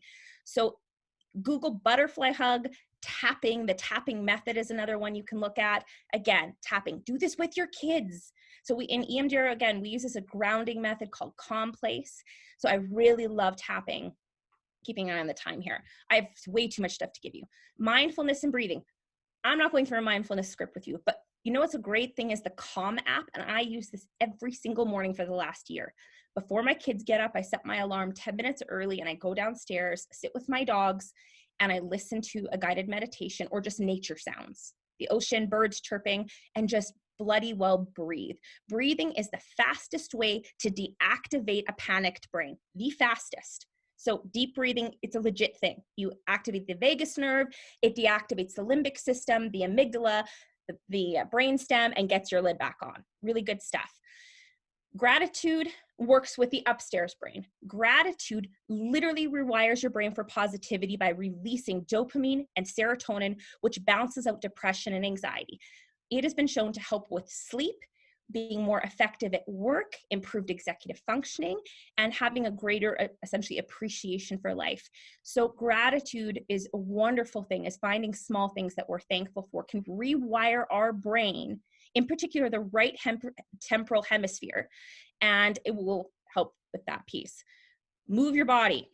So I know it goes to say we should all be getting exercise. Hard when you're chasing children. Well, maybe it's you're getting exercise because you're chasing children. But the more you move your body, the more you have something called GABA release, G-A-B-A. It's an inhibitory neurotransmitter that is going to allow you to get your bloody lid back on so you're not flipping it. It's going to stop the production of stress hormones from your pituitary gland. Good stuff. Releases good stuff that is going to help balance anxiety and depression, which again, anxiety, hypoarousal is your depression, hyperarousal is your anxiety. So we want to definitely mitigate that response. And exercise has been shown in many studies to be as effective as antidepressants. And then the last one is laughter, which is going to deactivate the sympathetic nervous system, which is like the gas pedal of the brain that's releasing all the stress hormones. The more you laugh, the better you are going to fight pain, emotional or physical. It has an adaptive function. And again, it's going to turn off the production of stress hormones. I really wanted to give you some really simple things because we can't do complicated things right now. It's very, very difficult because we're all in fight, flight, freeze, collapse right now. So I wanted to give you that. I'm going to leave you with this beautiful quote by Jeff Foster, giving you permission to stop being productive for a second, because you know, I have to tell myself this, by the way, because I'm such an overfunctioner when I'm stressed out. So I have to give myself permission at least one day a week where I do absolutely nothing. And I say, my husband takes the kids and I just rest. We take turns on this. And then the last piece to do this work, to regulate your emotions, you need to make room for your emotions. You can try to distract and suppress, but I'm sorry, they're gonna come back with a vengeance. Emotions were meant to be expressed. And when we lean into our feelings and we get comfortable with being uncomfortable, it's amazing that it's the less room that they start to take. It's this radical acceptance of that our feelings are serving a purpose and we need to lean into them. And it's okay to ask for help. There are many psychologists in the province, including my center, family counseling centers, that are doing virtual and telehealth. And I know the government's putting a bunch of money into this right now for virtual services, so you don't actually have to go into an office. And then if that doesn't help, we are lucky enough to give you guys, and I'm going to put these in the chat box. Hopefully I can figure out how to do that. And apparently I can't do that right now. With that, Tammy. Oh, there it is. If you need help, the Institute of Child Psychology is offering courses on helping your kids. We are developing literally a course right now on how to help parents with stress. So I just took a look at it this morning and it is bloody beautiful. So Melody's getting that ready for parents. But in the interim, I highly recommend, we have a short course called Fostering Emotion Regulation for Kids. It's short, sweet, to the point, very skills-based.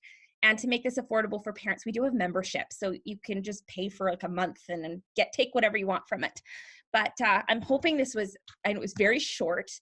But I just want to say that honestly, Jody says this all the time, we can do hard things.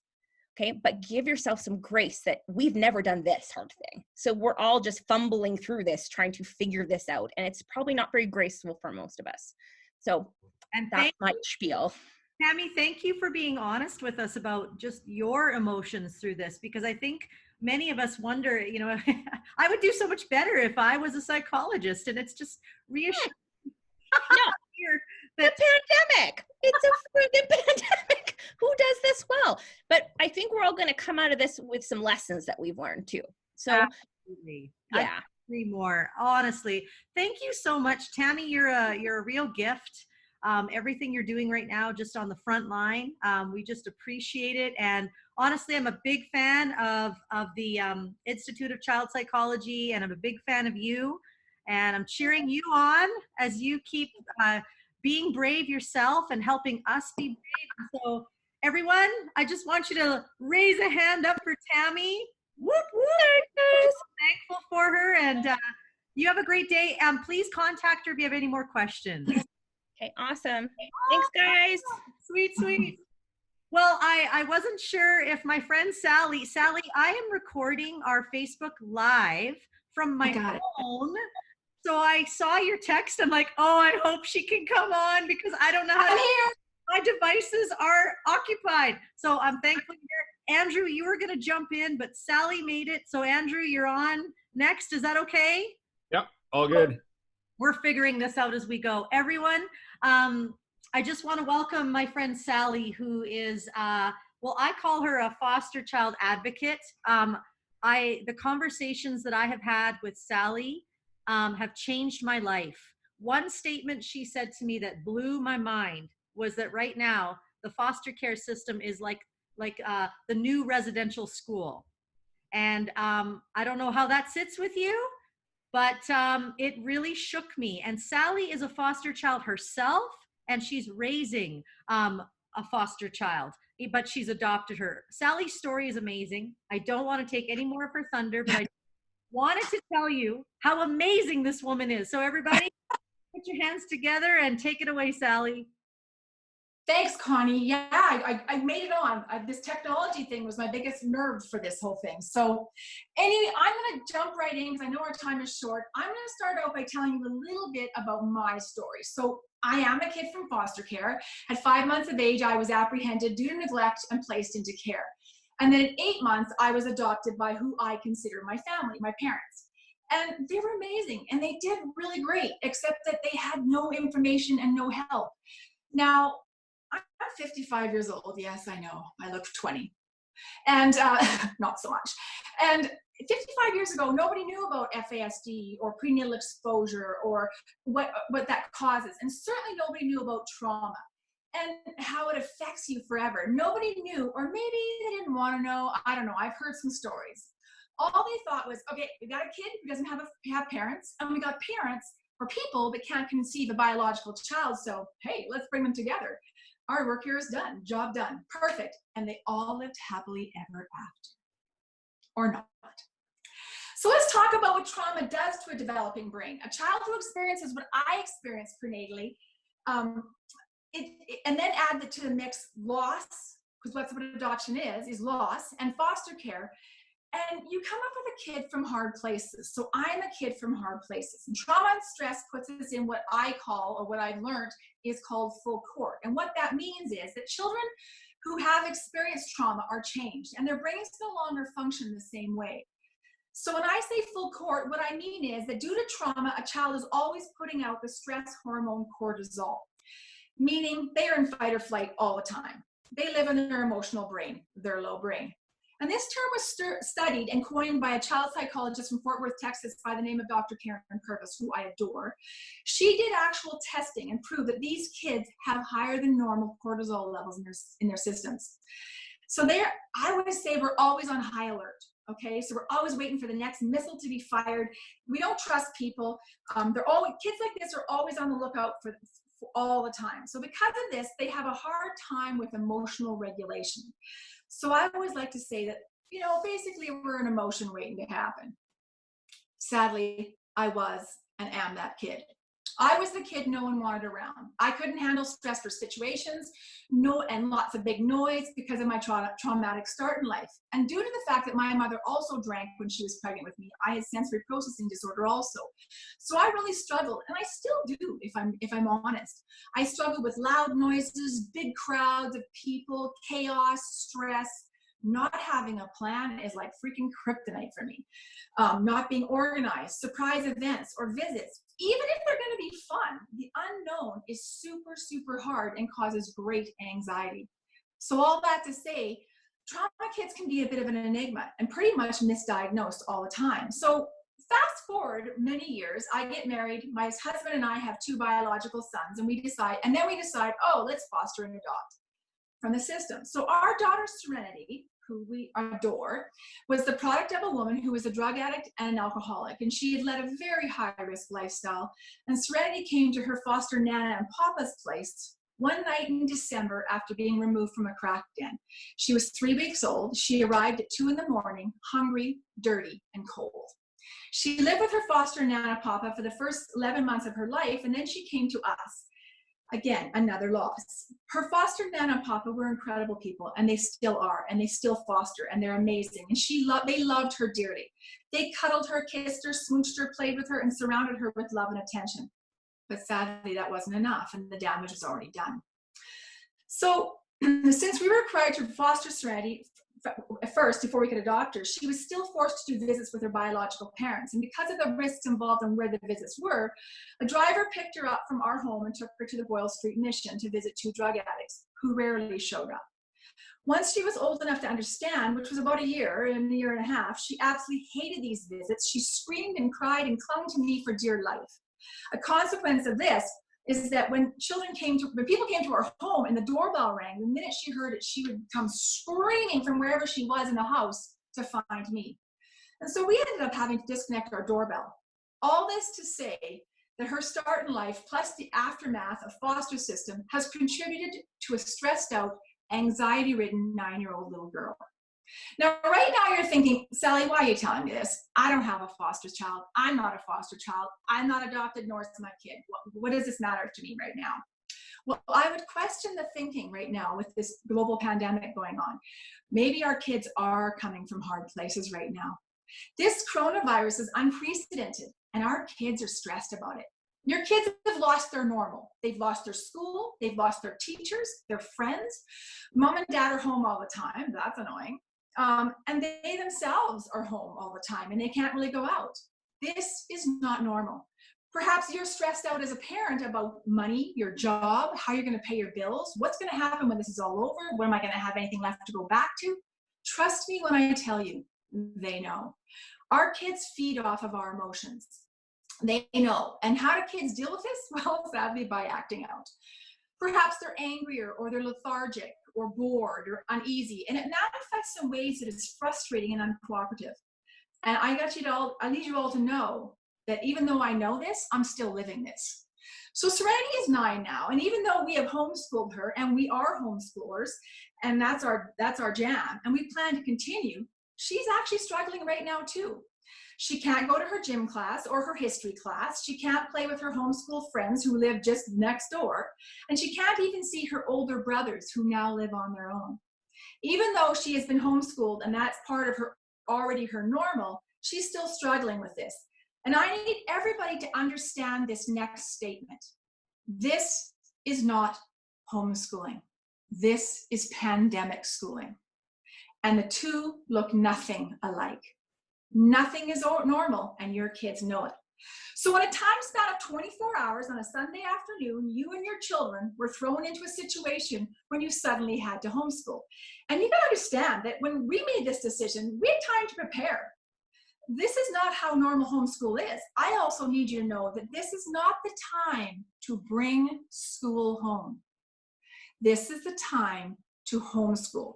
I don't believe in bringing school home at the best of times, but I sure don't right now. So I've heard from several distressed mothers that teachers are going online, or giving their kids twice what they would normally assign. That's unfair and unrealistic, and I would suggest that you very respectfully speak to your individual teachers and tell them you cannot and will not keep up with this pace.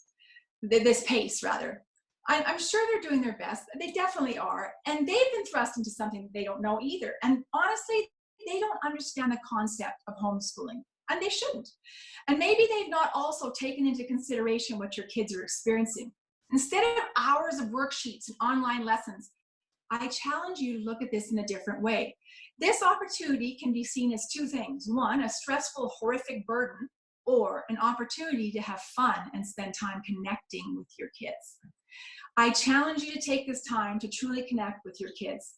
I'm telling you, they need this more now than ever. They need connection with you. So I'm going to give you some tips and some tricks to help you with your journey and help you get through this thriving. Yeah, it's possible. Understand, this will not always be perfect, and you will screw it up. Trust me, I do it daily. But there's this thing called grace, thank gosh. But shift your thinking from bringing school home to homeschooling. And let's make this about connection. So I know parents are all getting a whole bunch of homework right now, and I spoke to a mother the other day, and her child teacher was giving them 4 hours of schoolwork a day for a 7-year-old. That's ridiculous. Teachers are trying, and they have been thrust into this, but they're thinking like a teacher in a classroom. Now understand, you're not a teacher. Your kid's not in a classroom. Your job right now is to help them navigate this new normal.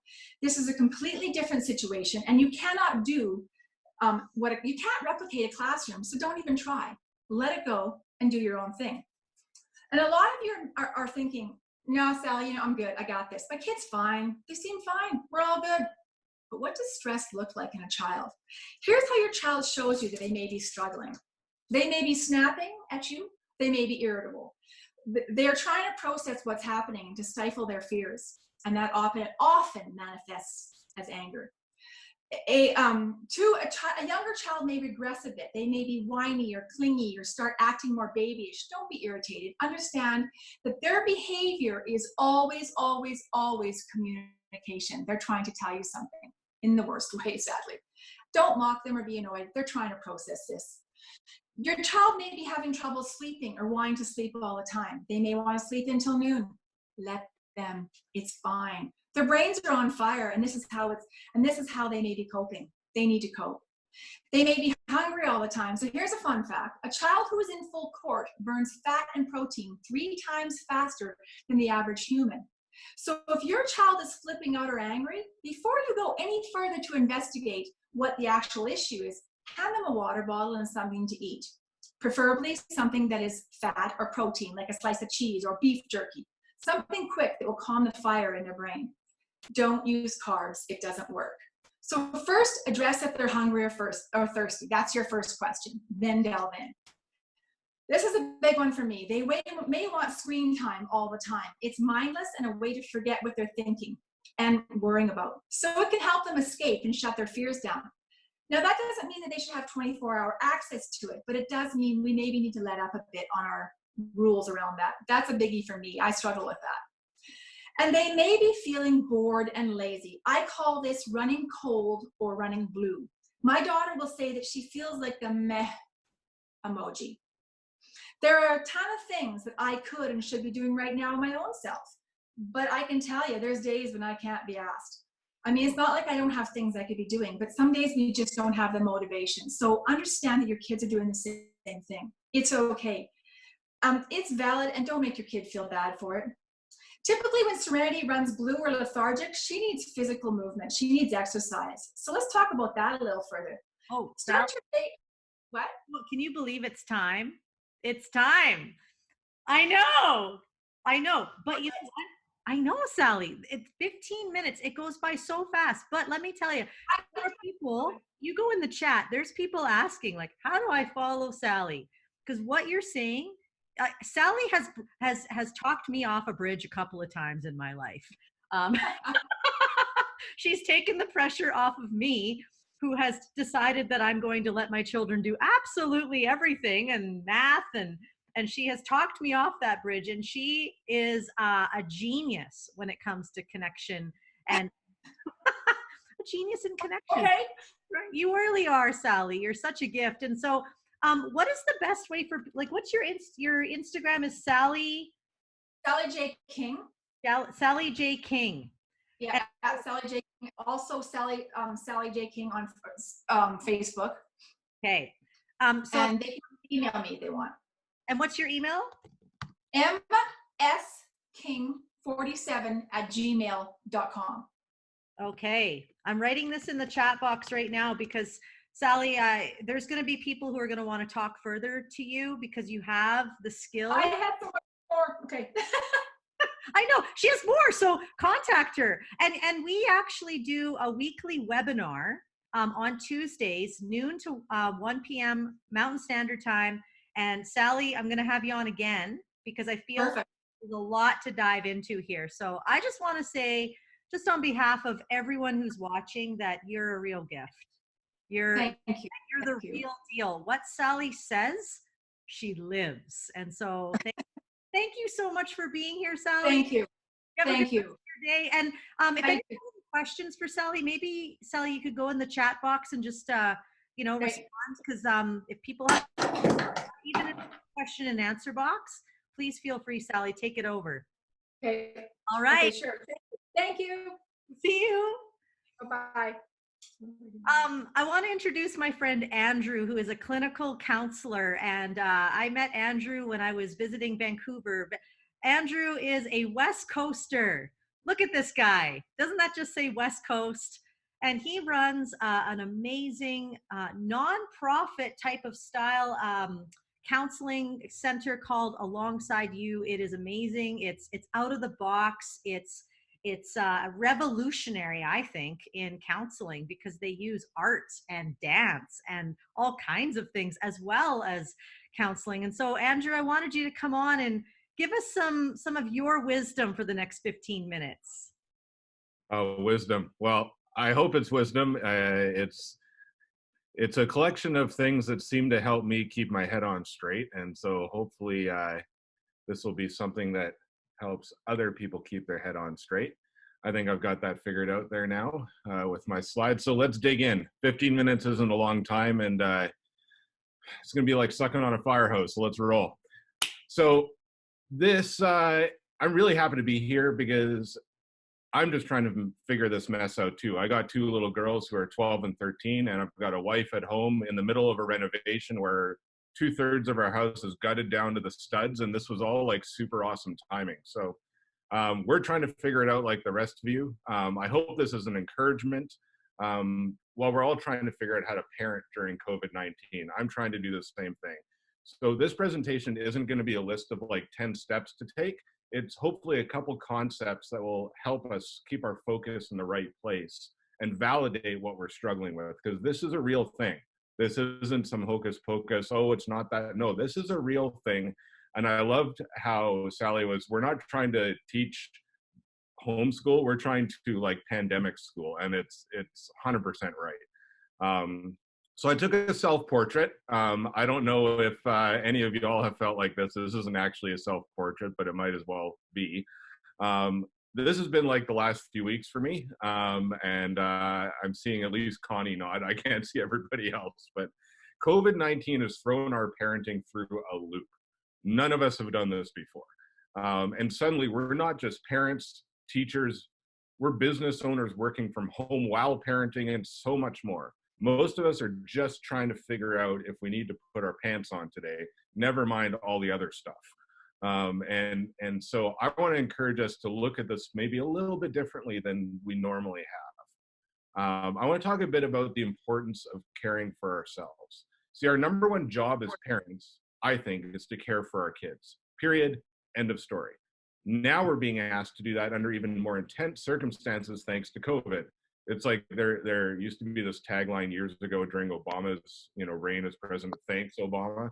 Well, now it's like thanks COVID. Here's the thing, caring for our kids is not the same thing as becoming a martyr, right? We don't have to completely sacrifice ourselves in order to do what we're trying to do for our kids. Mm-hmm. So the take-home message today is, hopefully, in order to care for our kids, we have to care for ourselves, because if we don't care for ourselves, we cannot care for anybody else. Anybody who's been on an airplane, hopefully not anytime recently, they always show you during the safety video, put your mask on first. It's the same thing here. The reason for that is, in a plane, you got about 6 seconds, from my understanding, before you pass out. And if you've passed out, you can't help anybody else. And so that's kind of the concept that we need to keep right here, right? So real quick, Tammy talked a bit about the physiology of stress, which is great. You kind of stole a bit of the thunder, and now I don't have to talk about it. The reality is that we can't connect well if we're under stress and our physiology is rating. And if we can't connect well, we lose the number one thing that helps our kids, especially during a time like this when we're locked away and we are the only social interaction our kids get, unless it's by video at this point. And so that's why managing our physiology is so important. And so I want to talk a little bit about focus. Generally, when we're under stress, we lose focus on what's important. Everything is suddenly top priority because the part of our brain that organizes that and categorizes and makes a list in order of importance is dead. It's literally turned off. Your frontal lobe under stress, somebody just turned the lights out and our perspective is gone. And we go from being value-driven to task-oriented. I know this is one of my biggest challenges, is my default and my felt strength is cognitive stuff. I can think my way through things and around things in circles and argue people this way and that, including myself. That's what I default to, and it's the least helpful thing that I can do. And this is what most of us struggle with under stress. We go from, I get to do this thing because I value X, to, oh my gosh, I have to get my to-do list done now. And if it's not done by the end of the day, like, the world's going to end. But we need more than ever now to remember our values.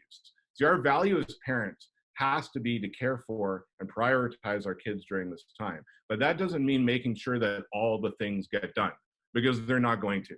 And in fact, it might even mean ditching a bunch of things. You might go from doing 20 things in a day to doing 2. And that's okay. If you do those 2 well and you connect with your kids, that's what's going to get all of us through this. And so I don't know about you guys, but I can definitely say that I've been in parental distress a whole bunch of times over the last month or so. And the challenge is that distress and parenting don't go well together.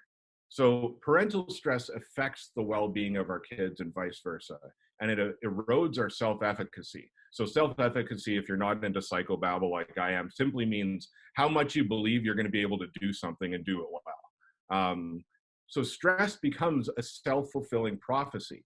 So if we're stressed, our kids are going to be stressed. If our kids are stressed, we're going to feel like we're failing as parents, and our stress increases. And when our stress increases, our actual ability to care decreases, and we actually do become worse at parenting.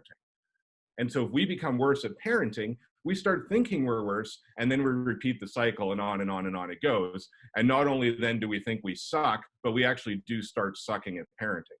And this is parental burnout. And this is what we got to try to avoid. So you might be sitting here going, I'm just fine, everything's cool. And if that's the case, hallelujah, praise the Lord, God bless you, I'm really glad.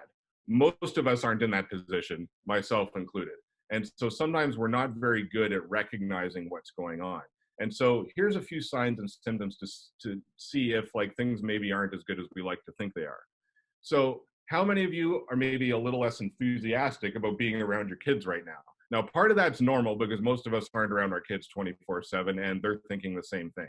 You're not alone. We're tired. We're run down. Everything hurts. If you wake up in the morning and your first thought is, oh my gosh, my body hurts, that's not good. And that's not normal. That's stress. You know, if we're not sleeping, or we're oversleeping, or maybe we're sleeping just fine. This has happened to me many times lately. I'm getting like 7.5, 8 hours, which is more than I normally get. And I still wake up completely exhausted. Like, that's stress. And the other one, this one is me in a nutshell. We go from tolerating all the shenanigans their kids do and thinking they're cute to now when everything just pisses us off. You know, my kids are cute and adorable, but I mean, I don't know. I'm annoyed by them a good chunk of the time right now, and I'm trying to do something about that. So the other thing to watch for is our own anxiety, depression, trauma rearing its ugly head again. So I am blessed, as many of you might be, with a raging anxiety disorder, which I try to keep, you know, on track most of the time, and I'm relatively successful. Boy, is it getting put to the test right now. The other thing is we're removed from people now thanks to COVID, and yet some of us still want to do even less with people.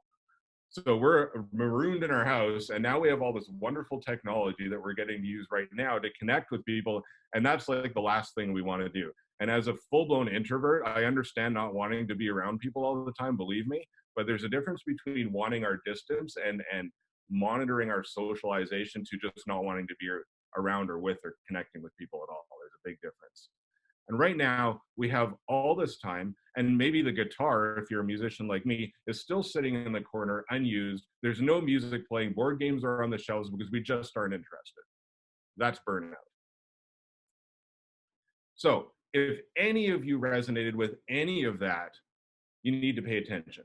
We all need to pay attention. You're burnt out. And if you don't start taking care of yourself, you're not going to be able to take care of your kids, and they need you. That's the reality.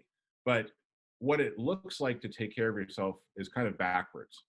See, prioritizing your kids sometimes means that you have to prioritize yourself first, which is kind of backwards to how most of us think as parents, I find. Your well-being is just as important as theirs, and actually, in fact, it's more important. Theirs depends on yours, not the way around. This is why if you're an airline pilot or you're one of the staff on the plane, you get your mask on first and you take care of yourself first before you go running around the plane taking care of other people. Because if y'all go down, so does the plane, and everybody's screwed. That's the reality, and the same thing is in our parenting. And the reality is none of us can do it all. We all have our limitations, so we've got to do what we're able to do and set our expectations there. So here's some ideas, and with the time we have, I don't have time to go through a laundry list, so I'm going to put some on the screen, and I'm going to tell you a little bit about what I do. So here's some ideas. For me, it's all about music. I've been a musician since the age of 5. I started out playing the piano in church, and I'm sure it wasn't very good, but that's how I started, and now I play a whole bunch of different instruments. And so for me, it's all about the music, playing, listening, writing. Music is also the first thing to go when I'm under stress. I've been trying to get my guitar back into my office for 2 weeks now, and it's still sitting in my loft. And, you know, like I said, we're all trying to figure this out. I wanted to talk real quick about mindfulness because there's a lot of misconceptions about mindfulness. Mindfulness is not incompatible with logic, theology, or anything else you might be imagining if you're not familiar with it. It's not some voodoo thing either. It can look like breathing. It can look like prayer. It can be meditation. It can be music. It can be art. It can be dance. It can be any one of those things. It can be walking up and down the street that you walked up and down 100 times, just trying to see if there's anything different. That's mindfulness. Mindfulness is simply being aware of the present moment without judgment. That's it. And so it is also one of the most effective things for us when we're under stress. And I do not do it easily. I am the least mindful person naturally that I've ever met, and Connie can probably attest to that. I look more like a ping pong ball going bong, bong, bong, bong, bong. So if I can do it, anybody can do it. And the last concept I want to introduce is self-compassion. How we speak to ourselves on a daily basis is often way worse than how we would speak to anybody else. And the reality is you and I can only do what we can do as parents, no more. It doesn't matter if we want to or not, it doesn't matter. We can only do what we can do, and that's okay. But we tend to set these expectations so high. And we also have other people that set expectations so high. We talked a bit about school. I'm with you. The expectations of what our kids are going to do right now are a little out of whack. But I have a lot of compassion for the teachers because they're trying to teach in a way that they've never done maybe. And like, they're trying to figure it out like the rest of us. It's okay. We're all in it together and we'll figure it out. but we got to watch our own expectations of ourselves. And this is why self-care is so important. See, our ability to care for our loved ones depends on it. The reality is that we say awful things to ourselves and we need to stop. We need to show ourselves some compassion. Dr. Kristen Neff was the one who really brought this into the limelight. And so if you're interested in this, I really encourage you to Google her. She's got great resources on her website. And this is the key to everything else I've said, is if we're not compassionate towards ourselves, we can't possibly do any of the rest of it. But if we can care for ourselves, we build our resilience and we model for our kids not only how to do it, but also the importance of doing it. This is one of the greatest things we can teach our kids in order to promote their resilience. COVID is a gift in terms of trying to figure out how to teach our kids to be resilient. And if we can do that, quite frankly, none of it matters, because that is going to set them up for life. And so hopefully this is a good introduction. Obviously, it's not the end of it. And so let's keep the conversation going. But I wanted to show you a quote from one of my favorite people, Parker Palmer. He's a social worker, and he simply says, "Self-care is never a selfish act. It's simply good stewardship of the only gift I have, the gift I was put on earth to offer others." So I hope that today has put a bug in your ear that in 2020, caring for yourself, it's got to be a top priority. If we all do this, we'll be more resilient and we'll be better able to parent, and we'll be better with our kids, and we'll be better with ourselves and our relationships. And so just to finish up, if you're struggling, I want to help. I've got a clinic here with 15 counselors, dancers, art people, you name it. We're trying to figure out all this online stuff just the same way as everybody else, but luckily I've done it for over a decade online, and so we scaled up pretty quick. But if you're struggling, we can see you anywhere across Canada. We do it securely. We do it with licensed professional counselors who all have their credentials, and we'd love to help you out. But I also know a lot of people are struggling financially now. And we started our clinic with the premise that we didn't want to ever say no to somebody because of money, and we never have. We're struggling as a business just like everybody else, so we also can't see all of Canada for free. But we started something called Frontline Online Counseling. So a lot of you are parents who are employees who have been laid off or reduced hours, or some of you are business owners. And so if you're a business owner, you've lost your business, you're an employee, you've been laid off, you're a frontline worker still working, but you don't have benefits. If that's the case, we'll see you up to 4 sessions at $50 a session just to try to help out. And after that, if you're still struggling, like, we're not just gonna like throw the line back in the water and say, see you later, like, talk to us, we'll figure it out together. We always do. So hopefully that's gonna help. So good. Everyone write this down, take a screenshot right now, because I know Andrew's heart. I know him and his wife, Meg, and they really care. Like, that's one thing that I really love about you guys, Andrew, is that you guys really care, and you really do live all of this. And thank you for being honest today.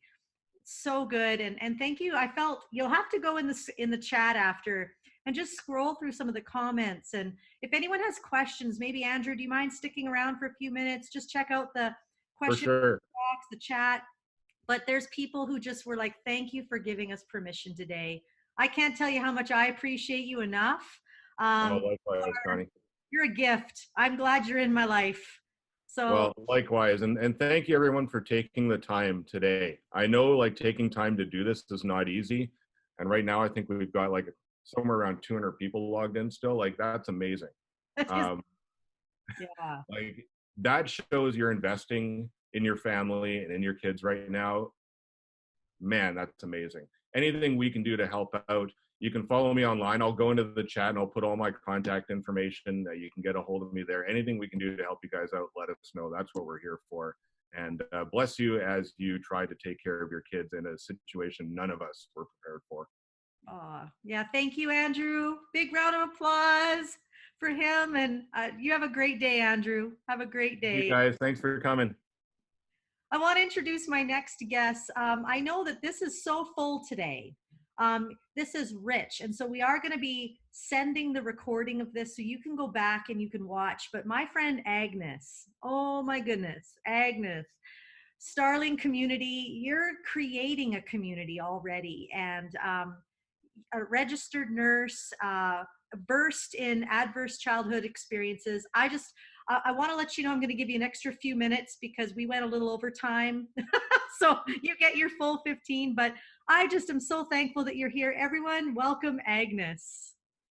Thank you for having me. I'm super excited to be here, slightly nervous as I sit here at 7 months pregnant with 3 kids running around somewhere and about to share some messier parts of myself. So bear with me as we all do this together, being brave parents. So my name is Agnes, like I said, and I really, as a registered nurse, I work with individuals who struggle with mental illness and addiction, who often have huge financial struggles, and who often, very often have stories of trauma in their childhood. And we hear the question often, you know, why do I have these behaviors, these emotions? Where is this all coming from?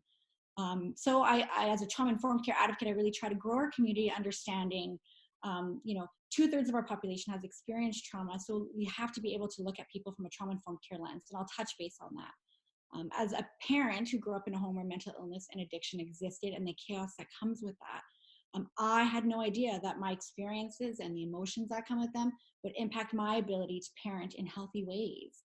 So today what I really want to do is I'm going to touch base on the statistics and the science that come with adverse childhood experiences, but I'm going to incorporate some of my own stories so that we can all be a little bit better at listening and understanding and supporting the stories that are unfolding right in front of us. And yes, when this pandemic's over, that mom and that child we think we have nothing in common with, I want to erase those lines in the sand. But for today, I really want us to be able to understand our own stories a little bit better so that we can support our kids a little bit better. So on that note, big breath, I want to ask everybody, how have the experiences in your childhood impacted the way you parent today? So how have those good experiences that brought those really good feelings of joy, of love, of happiness, and brought laughter, how have those experiences impacted the way you parent today, and have you thought about that? And if there's someone attached to that, maybe send them a thank you card later on. But on the flip side, how have the negative experiences that brought those negative emotions into your life? And this might be a bit of a trigger, and I apologize because I'm going to ask people to dig a little bit deeper. But how have those experiences that brought sadness, that brought shame, that brought fear and anger or rage, how have those experiences impacted the way you parent today? Now, if someone were to ask me, how did my childhood impact my childhood? I could very easily say, well, yeah, I cried lots on the washing floor, wishing huge chunks of it away. I couldn't wait to be an adult and a grown-up because that's when life gets really good. But if someone were to ask me how my childhood experiences would impact my parenting, I would have said it will not. And I quickly just want to take a time out because we've heard the word trauma a lot today and really great explanations. I just want to redefine it for a bunch of people and talk about the ACEs study. So 2 decades ago, there were 2 physicians who did the adverse childhood experiences study. So what they did was they asked 17,000 individuals if they had experienced any one of these 10 forms of adversity between the ages of 0 and 17. Childhood is 0 to 17. Keep that in mind as well. And so this included abuse, so physical, emotional, sexual neglect, emotional neglect, physical neglect, and household dysfunction. So living with a parent with mental illness, a parent who had a substance dependency, a parent who has been incarcerated, witnessing domestic violence, and losing a parent to divorce or death. Now, I'm going to take another little pause for just a second and say, you know, I could easily tick off 6 and 7 of these, easily. I never would have considered myself traumatized. I never would have thought that I experienced trauma. One, as a child, you don't have that vocabulary and you just don't see your life in that perspective, neither as a teenager or a young adult. And there was a lot of love in our family, but that doesn't disregard what we experienced. And often today, even as a registered nurse, I have conversations as an advocate where people say, no, people in Canada have choice, they have opportunity. Trauma doesn't happen here, it happens over there, an ocean away. This is not trauma. So I want to redefine that for all of us. That trauma is not what happens to you, because not everybody who experiences these forms of adversity are going to be traumatized. But trauma is what happens inside of us. And I didn't create that definition, but this is so important for us to redefine so we can understand ourselves and our children and other people better. Trauma is what happens to you because of what has happened. Trauma is what happens inside of you, because of what has happened to you. And what happens inside of us, and we've heard already about that stress response system, but that child, that baby, that adolescent who is living in a home with a parent with a mental illness and addiction, who can't be emotionally present for their kids, that child who's witnessing domestic violence, or who has a parent who isn't there, who is experiencing physical or emotional neglect or abuse, their stress response system is kicked in and they're living in fear. And I know we've heard this, I'm just going to reiterate it. So that child in you was living in fear. So that stress response goes on and on and on. And usually a parent who is able to would come and hug you and love you and say you are safe and you belong. That would happen enough times and our brain would say, okay, cool. The world is a safe place. What happens when you don't have a parent who is able to, in that moment, because they're struggling with their own mental illness, they're struggling with their own childhood adversity, they're using alcohol or drugs as a way to cope, they aren't able to remain present for their kids. And so that stress response system goes into overdrive. And what happens, what becomes trauma is when that stress becomes toxic, it becomes overwhelming. And yes, it does happen to us in our homes. I never would have considered myself traumatized, but I had to accept that was what was happening in my body. All right, so now that we redefine that, how common is this? So what that study showed was that 2 in 3 people have experienced one or more. And if you had experienced one, you were 87% more likely to have experienced 2 or more. They don't happen in isolation. 16% of our population has experienced 4 or more. So that means 5 kids in a class of 30. So 5 kids in my children's classroom is experiencing this. My kids might be a part of that. I was a part of that. So this is super prevalent. But kids are resilient. We hear that all the time. Kids are resilient, so we're good. They will grow up. Kids are resilient with the support of a caring adult. I'm going to actually scrap that because parents care for their kids, but not all parents are able to provide that emotional support that their kids need. So what this research found, what the study found was that there were typical ways of development that they found was happening. So the kids were having behavior, learning, attention difficulties. I say kids, but this stemmed into adulthood. Emotional dysregulation, all those things we heard, decreased ability to cope with day-to-day stressors, an increase in physical and mental illness, so increase in anxiety and depression as a teenager, as an adult. People with 4 or more ACEs, there's a whole bunch of stats, I'm just touching base on this, were 12 times as likely to attempt suicide, 10 times to use injection drugs, and 7 times to use alcohol as a way of coping. And being careful with how I'm using these words because they really are a coping mechanism. When we are constantly triggered and our stress response system is in overdrive, we're all trying to find ways to cope.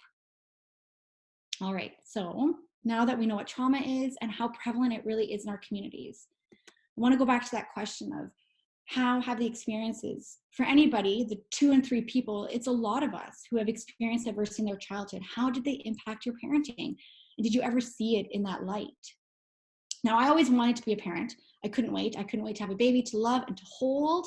I couldn't wait to be that parent that I needed when I was a kid, to be able to provide for my kids emotionally and physically in the ways that my parents they weren't able to at that time. But then I had my kids. And those emotions that I had during those experiences, those negative experiences of sadness, of fear, of rage, of shame, of loneliness, came back like a flash that I just was not expecting. To be honest, they never went away. But when you're taking care of kids, these little human beings, and you're responsible, it becomes incredibly overwhelming when you haven't had time to process anything. We didn't talk about those experiences or those feelings because you don't. You're living through it. But then we don't talk about it as adults either. And we don't understand where those feelings come from. And I couldn't understand why the exterior of my life today looked so different from the exteriors of my life as a child. Why my insides were reacting and being triggered by sounds, by sirens, by what people would say, by facial expressions, just as they did when I was a child. So why? So Dr. Linda May, she's a doctor at Yale University. What she says, the role of attachment between child and caregiver is stress regulation. We've heard that all day today. The role is stress regulation. So in that newborn baby, they're stressed, of course. They cry, they're hungry, they're wet, they're scared, they cry. Parent comes, parent loves on them. The baby knows again, I'm loved, I'm safe, I belong. And that happens over and over and over again. But in order for that attachment to happen, that caregiver has to be able to regulate their own stress while at the same time regulating the stress of their child. Now, if we think about trauma and what we defined it as, it's when that stress becomes toxic and it changes the way a child's brain develops and how they live and love and work and play and see the world. And so it becomes really hard because, as we've heard over and over again today, we react from that emotional place. And when you don't understand what those triggers are or why they are there, it is really hard to sit there and say, I can do this. So I know this sounds incredibly hopeless, but it is hopeful. It is super hopeful, because once I understood this study, and I didn't learn it through my, education as a registered nurse. I didn't learn it through any other capacity other than I knew I lived this life, and this is something I was very passionate about getting other people to understand. I could tell people, I grew up in a home where people I loved did and said and behaved in really horrible ways. But they also did and said and behaved in really beautiful ways. So I knew that every single person has good in them, and I believe that at the heart of all of this. But I couldn't see and understand why, when I had so much empathy and I could see that in other people, what was wrong with me?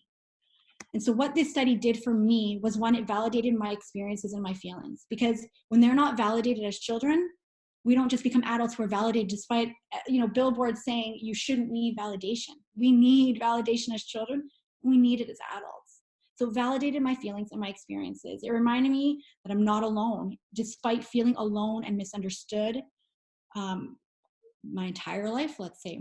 And I'm not broken, because you feel that way, and that there is hope. And that's what this study and this information tells us, that it's never too late to make those changes. And for me, I needed this in order to say, okay, I experienced trauma. I'm not going to put that off. It is what it is.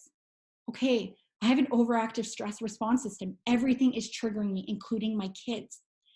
And more than anything, it made me realize that all of this was inhibiting my ability to connect with my kids and to build those relationships that my kids needed in order for them to grow resilient, emotionally regulated, and be able to receive love from people and give love themselves. And that is such a good story. And so I just want to leave it on this. There's so much more I want to say, but I know, Connie, I want to praise your book and stuff. So I just want a few minutes for that. As parents, when we can better understand our own stories, because we don't talk about those hard places. We live them, we survive, and then we continue to live through them. But we can start healing, and we won't have to worry about being the parent we needed, because we'll be able to be patient and present enough to be the parent our own kids need us to be today. And that is good news. So I just want to say, during this crazy time that is the pandemic, it is stressful, and we are, the stress from previous experiences that we've never had the opportunity to be held through are going to be amplified right now. And we've heard it over and over, and give yourself grace, but give yourself time to really get to know yourself and where those feelings are coming from, knowing that. For me, it was huge to know that this is what's making me not be able to connect with my kids, and I need to connect with my kids because they need me and I want to be there for them. Anyways, Connie, your book, I'm so excited for it. I've only read through half of it, but it is just such a vulnerable and raw and inspiring story, and I think you're doing just such beautiful things for everybody by creating this event and by making it real, by showing people the realness behind parenting and the way we feel and the way we react in the world. So thank you. Oh, Agnes, I can't thank you enough. You're such a gift. And honestly, everyone, I know that you might be feeling after everyone speaks like, oh, I have to hear more. So I want you to follow actually, maybe Agnes, when you get off, if you could go in the chat and just write down your oh, there it is. There's your info, but write it in the chat as well, just because you are creating a community. And we do a free webinar every Tuesday right now because parents really need this information. And so I want to have you on again so we can do a deep dive, because you can't do this in 15 minutes. Yeah. I just want to reiterate too, if anyone is feeling triggered, there are psychologists and people who can walk you home, walk you through, bring you close, hold you through this, give you tools. And so Agnes, you just did that so well.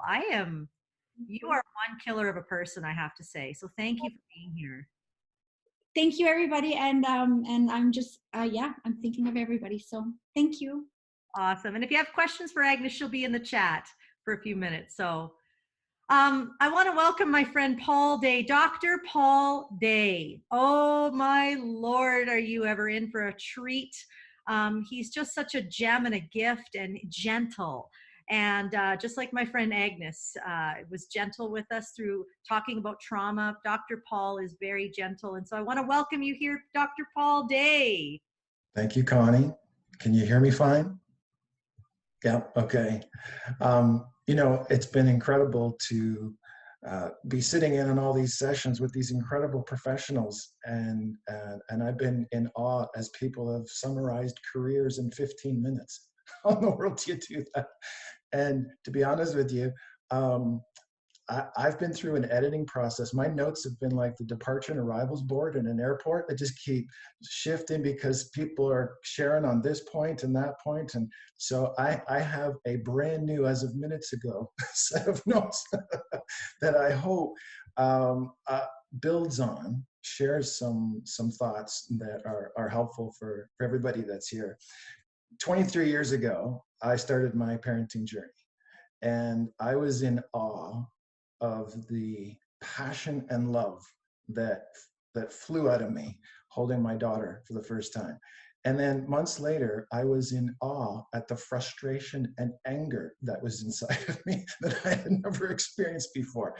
And I think, and I really appreciate the no shame zone or the free shame zone that you write about in your book, that really has been part of the setting and the culture of these sessions.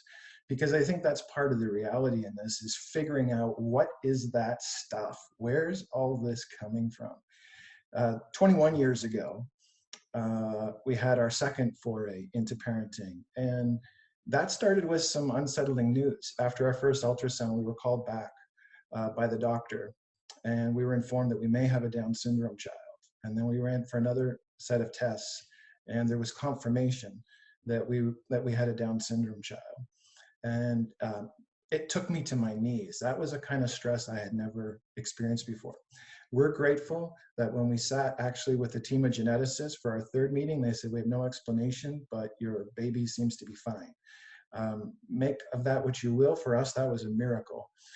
But sometimes we find ourselves in stories as parents we never signed up for. We never imagined it would come. And for some, that may be being a witness to your child's struggle in being bullied, social anxiety, performance pressure, in ways that, frankly, when I went to school many years ago, the kind of pressure that my kids live under at school, we never had. It wasn't like that. So it's different. And walking with our kids through these challenges, now we find ourselves in a pandemic, and I appreciate so much of what so many of the presenters have shared about the challenges of parenting younger kids. Ours are young adults now, so we don't have that. We got university students. But there's something about finding yourself in a story you never imagined that can really deplete you, tax you. And I want to focus in on one element of so many areas that we could go into that really builds off the last two presenters. And that has to do with when we find ourselves in a story that reconnects us to our own unfinished, unresolved places inside that we haven't worked through. See, sometimes when we think about time, we usually think about time in this way, that if my past is behind me and my future is ahead of me and I'm in now, every step that I take in the direction of the future moves me further away from things that happened in the past. We think about it in terms of proximity. And secondly, that over time, whatever the effect of, whatever the impact of something that happened to me historically is, it will begin to fade. So if I just keep walking and this stuff keeps fading, at some point, I'm going to net out zero, like the impact's gone.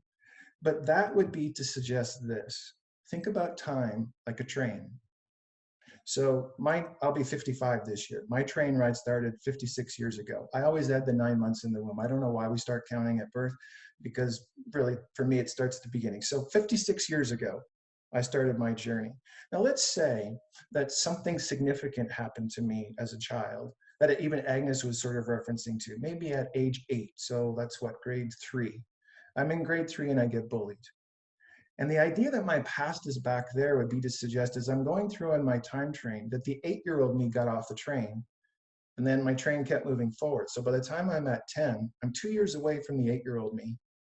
And with 2 years, the effects of that bullying should have started to fade. By the time I'm 20, I'm 12 years away now from the 8-year-old me, and 12 years of fading, it should be pretty much gone.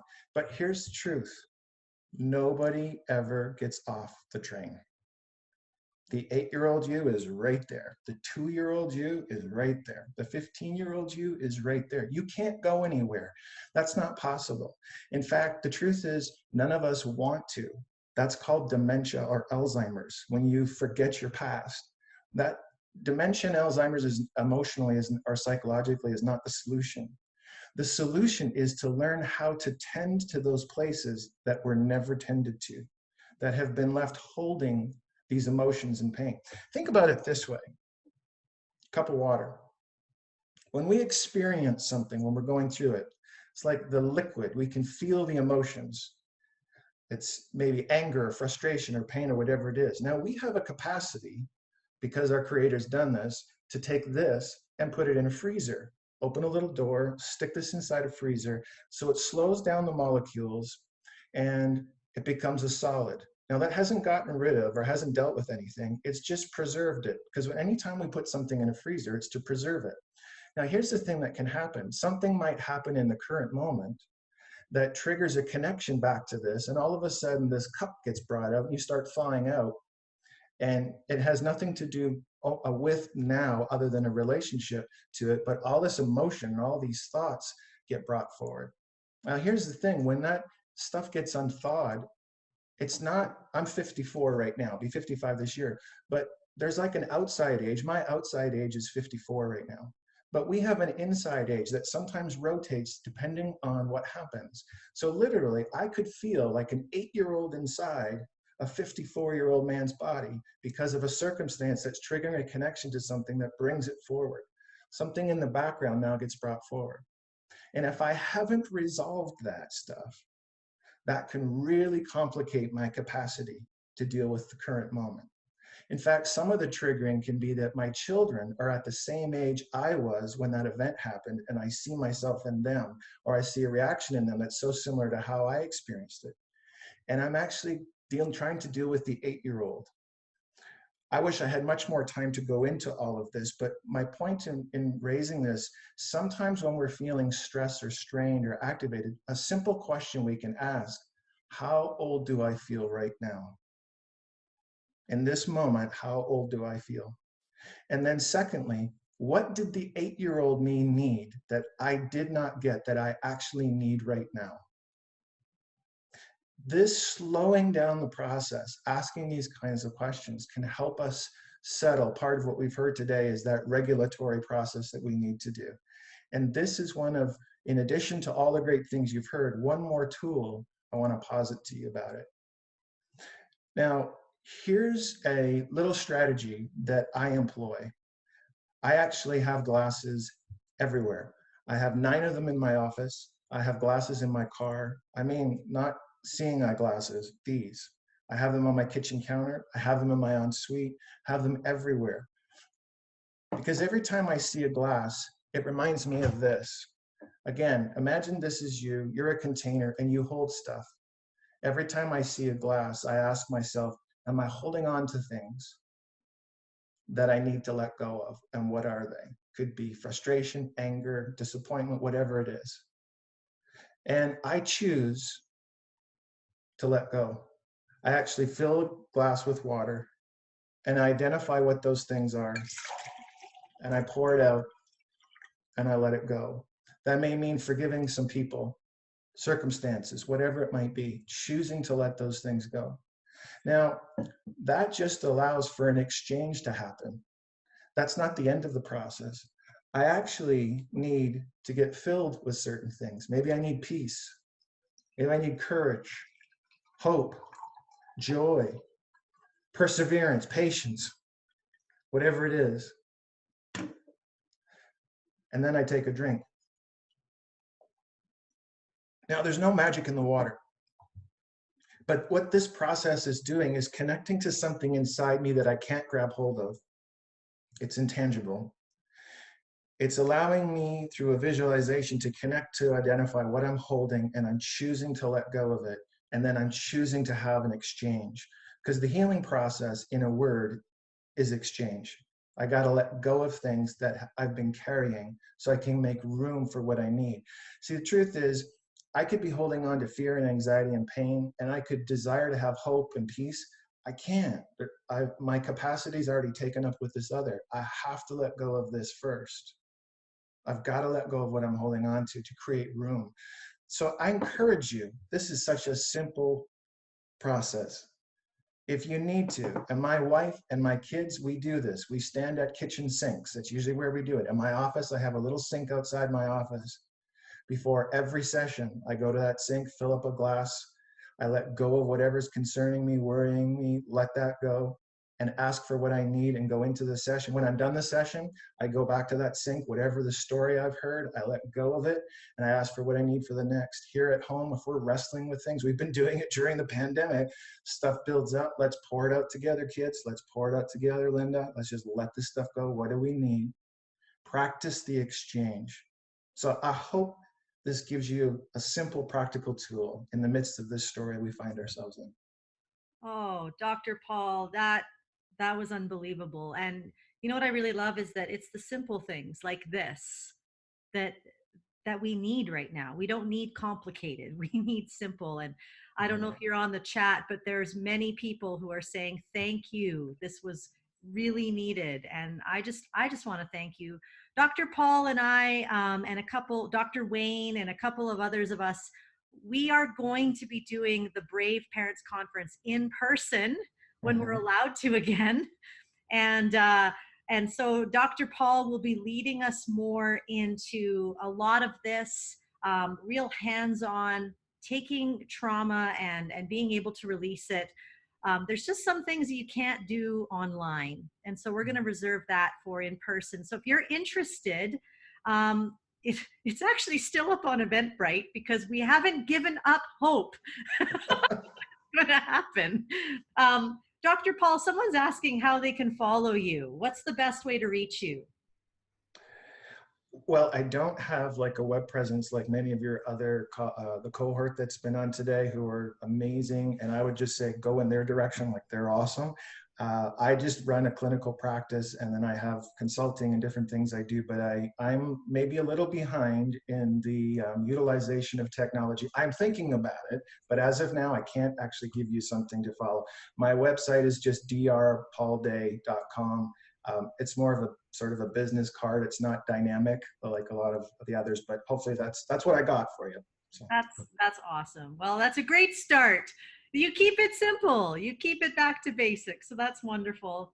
Everyone, can you just thank Dr. Paul with me for your time and for all that you are and how amazing that you lead your family and so many of us. And so thank you, Dr. Paul. We love you.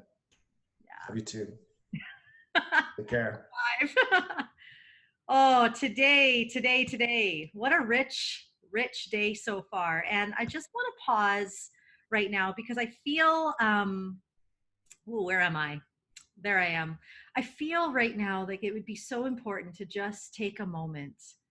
One of the reasons why parenting feels so complicated is because we have so much information that's gone on.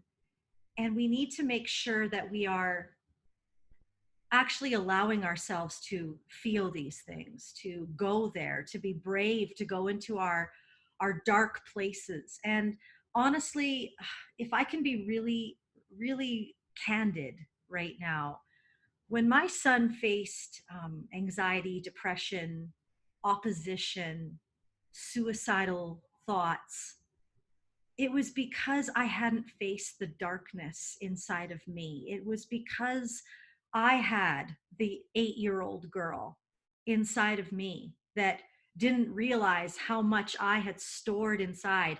We as a society are constantly having to move forward with culture. We're supposed to be successful. We're supposed to barrel forward and make a way for ourselves and survive. And we don't realize what we lose in doing that. And so I just want to encourage everyone right now to take a moment. In fact, I wonder if you could grab a glass of water. I wonder if we could do this together. Is everyone still here? Did my screen freeze? I'm just wondering, are you here? Are you here? Okay, because Dr. Paul is frozen on my screen. I just want to make sure. Okay, you're here. That's so good.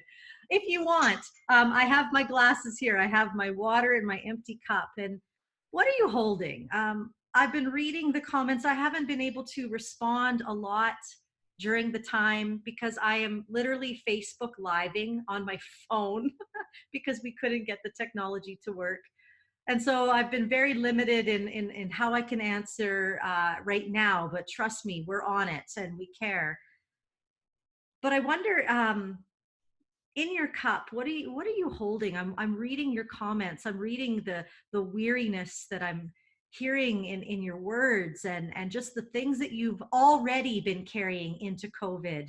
The stresses were already there, and now the pandemic is here. But what's really beautiful is the opportunity that we keep hearing about to come back to square one, to come back to what's important. And honestly, guys, think about this with me for a minute.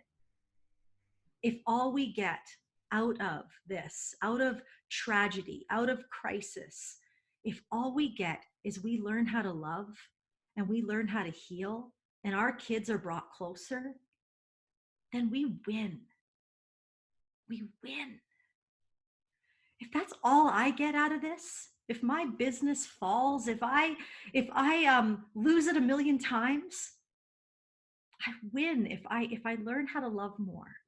And if I learn more about myself, and if I learn how to just keep things so simple as just bringing my kids close to me, walking my kids home, being the rock that they need.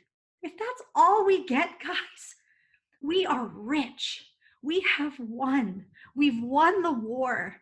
If our kids can come out of this healed and whole and a sense of rootedness from being at home.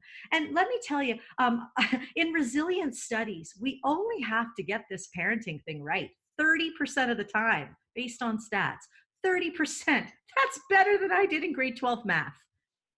Maybe I did a little bit better in math, but you know what I mean? This is it right here. Like, resilience is in the repair. Could I offer you this? This is a part of my book as well. Resilience is not from getting this parenting thing perfect.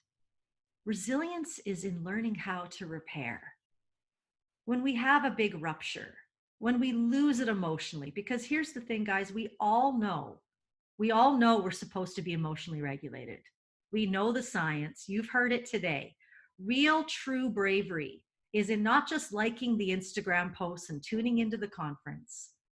Real bravery leans in and says, I know I'm supposed to be emotionally regulated. I know I'm supposed to be my child's rock. I know I'm supposed to have self-compassion and I'm supposed to listen to my story. And I know I'm supposed to do all these things, but I fall short.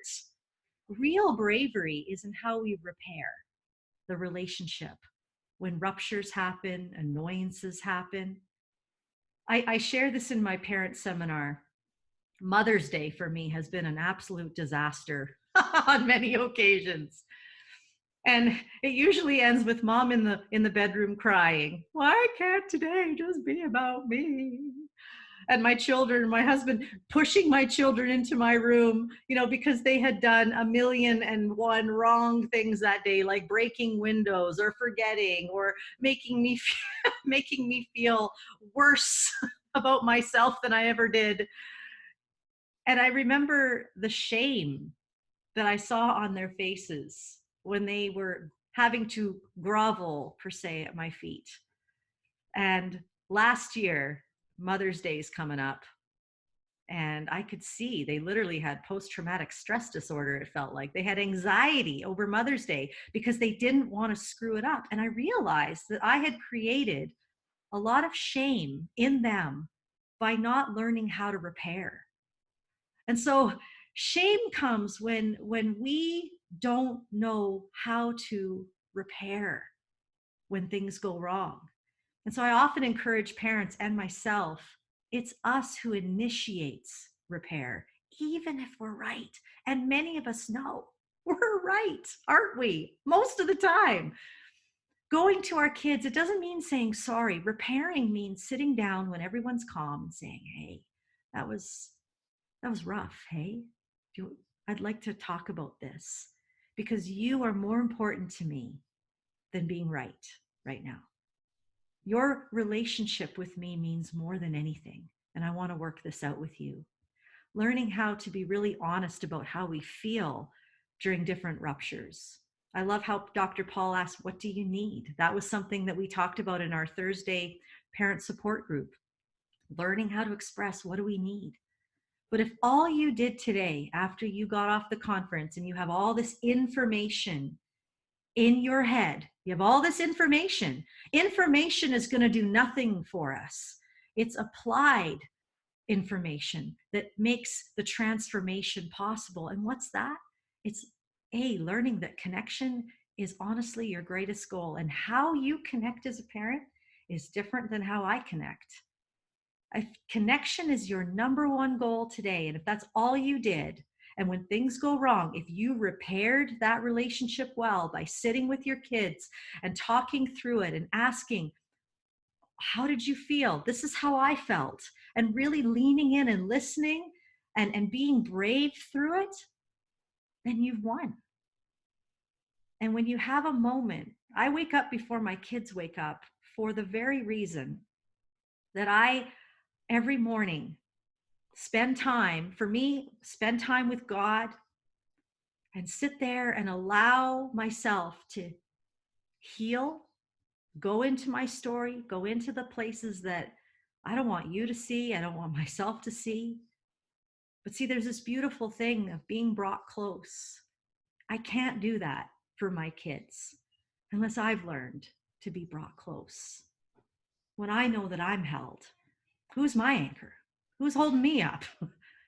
To have that time so that when I face my day, it doesn't mean having my own time in the morning, having my own regulation, having my own mindfulness practices does not mean that things aren't going to hit the fan that day.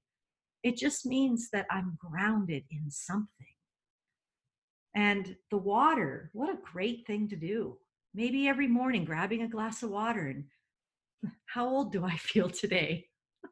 Who said I was able to adult? Holding up your water and maybe even taking a minute and pouring out the things that have been very weary on your heart. And allowing yourself to be filled up with things like joy and peace. Because peace in my home is the goal for me. Peace in my heart translates to peace in my home. And there's been so many tools given today to how to do it. But come back to the simple, because as my friend Vince says, simple gets done. Keep it simple right now. Don't complicate your life with a crazy schedule. Allow yourself to have time to reflect and to heal, and to even talk to your kids and say, you know what, this is something I'm discovering about myself. I talk to my kids all the time about things that are going on inside of me, not too much that it scares them, but to just let them know, hey, when mommy yells, actually how I really feel is I'm feeling like I'm not being heard. And as a kid, when I didn't feel like I was being heard, it really hurt my feelings. I think we need to return to the idea of what it looks like to be human. We've forgotten what it looks like to be human. And we think that tools and strategies are going to heal us and heal our kids. And we make mental health a thing that we think needs to be fixed. And we send our kids to the counselor and we fill them with medication. And we think, dear God, just somebody heal my kid, fix them up so that I can go on with my life. And I think COVID is reminding us that there's no way to cheat this. There's no easy fix. It really is having to come back. It's forcing us back to the simplicity of what it looks like to love and be loved, to bring people close in their mess, and to sit with them and to lean into the discomfort. I can't tell you how hard it was to sit there with my son hurling insults and profanities at me while my own dysregulation rose to the surface. But the only way to regulate, the only way, like Dr. Jody and many people have said here, the only way to regulate is to lean into the hard. And so when you fail, when you face the rest of your day, you get off this conference and you're so just jacked up with hope and tools and skills, and then real life happens, remember what's really, really important. And that is, I show up when it's hard. I forgive when it hurts. I love without walls. I am brave. I rise through the storm. That's it. That's it right there. So would you for a moment with me while we close? And then I want to stay on and just be able to answer any questions that you have. But you want to grab a glass of water with me? I got one empty glass and one full glass. And why don't we take a minute and pour out and start our day off with a brand new cup? Today I'm pouring out my need for control. I'm pouring out expectations on my children's behavior today. That's what I'm pouring out. What are you pouring out? I really, really value your time here. And I want to let you know just a couple of things that we're doing to continue this, because this has been amazing. Every Tuesday, we do a free parent webinar from noon to 1 Mountain Standard Time. And anyone is welcome. And I bring in guests like the guests we've had today to talk about how to get through, because you can't do this alone right now. And so if you want a part of that, I'll be sending out the conference, the recording. I'll be sending it to everyone who's registered. I will also be sending you any notes that I receive. And so I'll send you the link to that. Don't do this alone. And then starting this Thursday night, we're going to be starting parent support groups. Groups that basically bring parents together. We go through some of the 7 keys of connection, and we walk through it together. It's a place where you can share. It's a safe place. It's a place where you can get tools and strategies. But most of all, it's a place where we can come together and bring one another close so we can bring our kiddos close. So I'll be sending that out. But in the meantime, everyone, I want to just mention that I'll stay on here for the next little bit. Take any questions that you have. I can't keep up with the chat. I'm very thankful that you've had a great day, that everyone's feeling really good. And just if anyone wants to grab the book, I chatting with Dr. Jody Carrington on the phone yesterday, and first of all, she said, "Why didn't you charge for this?" I'm like, because people really need this. And then she said, "You make sure you promote that book. Do you think that book could change people's lives?" I'm like, absolutely it can. It changed our life. This is the raw and the real story, as well as all the things that brought us out of the anxiety, the depression, the suicide. You would never guess that that was our story. And it's all based on the hard knock things that I learned, and learning from people that you've heard today. Everything that they have said, every strategy they have said is in here. And so, yes, I believe this book can change the world. And so if you would like to order it, on the Eventbrite link that you registered on, you can add it as an add-on, or you can also order it on my website, ConnieJakab.com. ConnieJakab.com, and it's under speaking and then under books. It's in there, guys. I'm hoping that it will change many people's lives. And so to close, I want to open it up to you now for the next few moments, for the next 10 minutes. Oh, and the t-shirts. Yes, the t-shirts are on my website as well under, actually, no, those ones aren't. Those were special. The conference t-shirt. Let me show you it again. It's the I Am Brave. I show up when it's hard. I love without walls. I forgive when it hurts, and I rise through the storm. That one is only on Eventbrite, or you can email me and we can work it out. We'll work it out. But absolutely would love to share that with you, because sometimes when I write it and I put it on, it reminds me, it's a constant reminder Your email again. Absolutely. It is Connie@ConnieJakab.com. And honestly, reach out anytime. Anytime. The other Eventbrite, yeah, you know, that would be a good thing. I'm going to send you the link. So if you're on this chat, you are on my email list now. Can I just can I make life simple for me? Can I make life simple for me? I am going to send you all the recording and all these things so that you can look it up. But if you do not want to be on that list, just press unsubscribe, okay? Yes, I can post the contact info pages for all the speakers. I will be sending that out through email as well, okay? So you will have everything, because the reason why I wanted to have psychologists and people on here, experts, is because I've leaned on experts through my story. And that's another reason why we are here. You might hear me say once in a while, if medication and counseling were enough, we would not be in this place of a crisis. But that's not to say that I don't believe in counseling. What I mean is we depend far too much on other people fixing our kids when really all they've ever looked for, all they've ever wanted is you and me. That's all they've wanted. And honestly, when my son had counseling, he would never go, but I went and I got the tools. And I almost feel like it's better. Like Dr. Jody said, I want to hold the people who hold the babies. I almost think it's better for the parents to get the counseling and then relay that with action on with their kids. So that's just my little input right there. You're so blessed with this morning. Thank you so much. Just walking each other home. Absolutely. That's what we're doing. Yeah, you fix a parent, you help a parent, you support a parent, you bring a parent close, you walk that parent home. Their kids are going to be just fine. Their kids are going to be great. Fully agreed. Yeah, you can't give what you don't have. If you're not calm, I had such a storm in my heart. That's all I was a massive storm walking around. I couldn't give them calm. I couldn't give them peace. I couldn't even give them joy. I could barely get out of bed.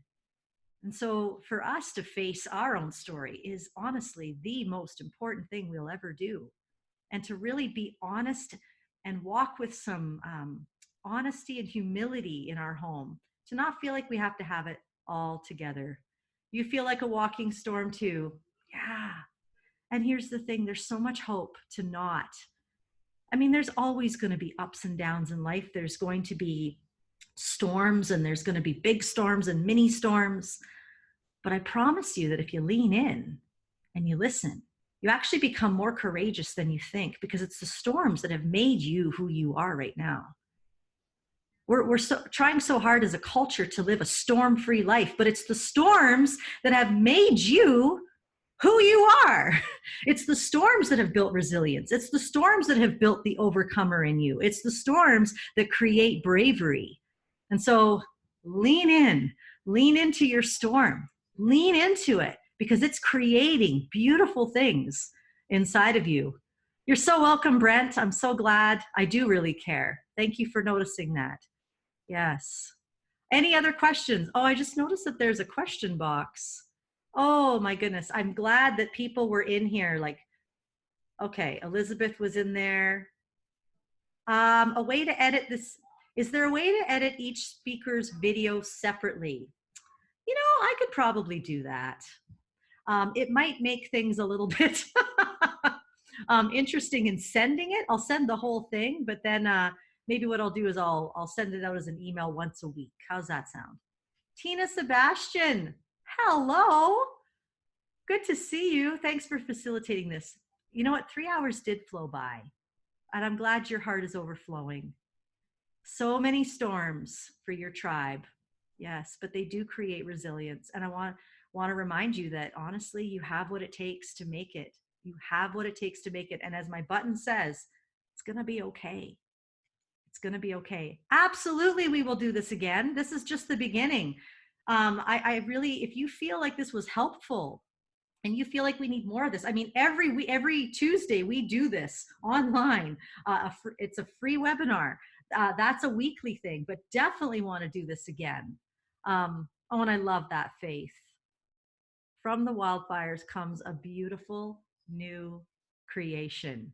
And yes, if you want a button like this, right, info@imaginechurch.ca.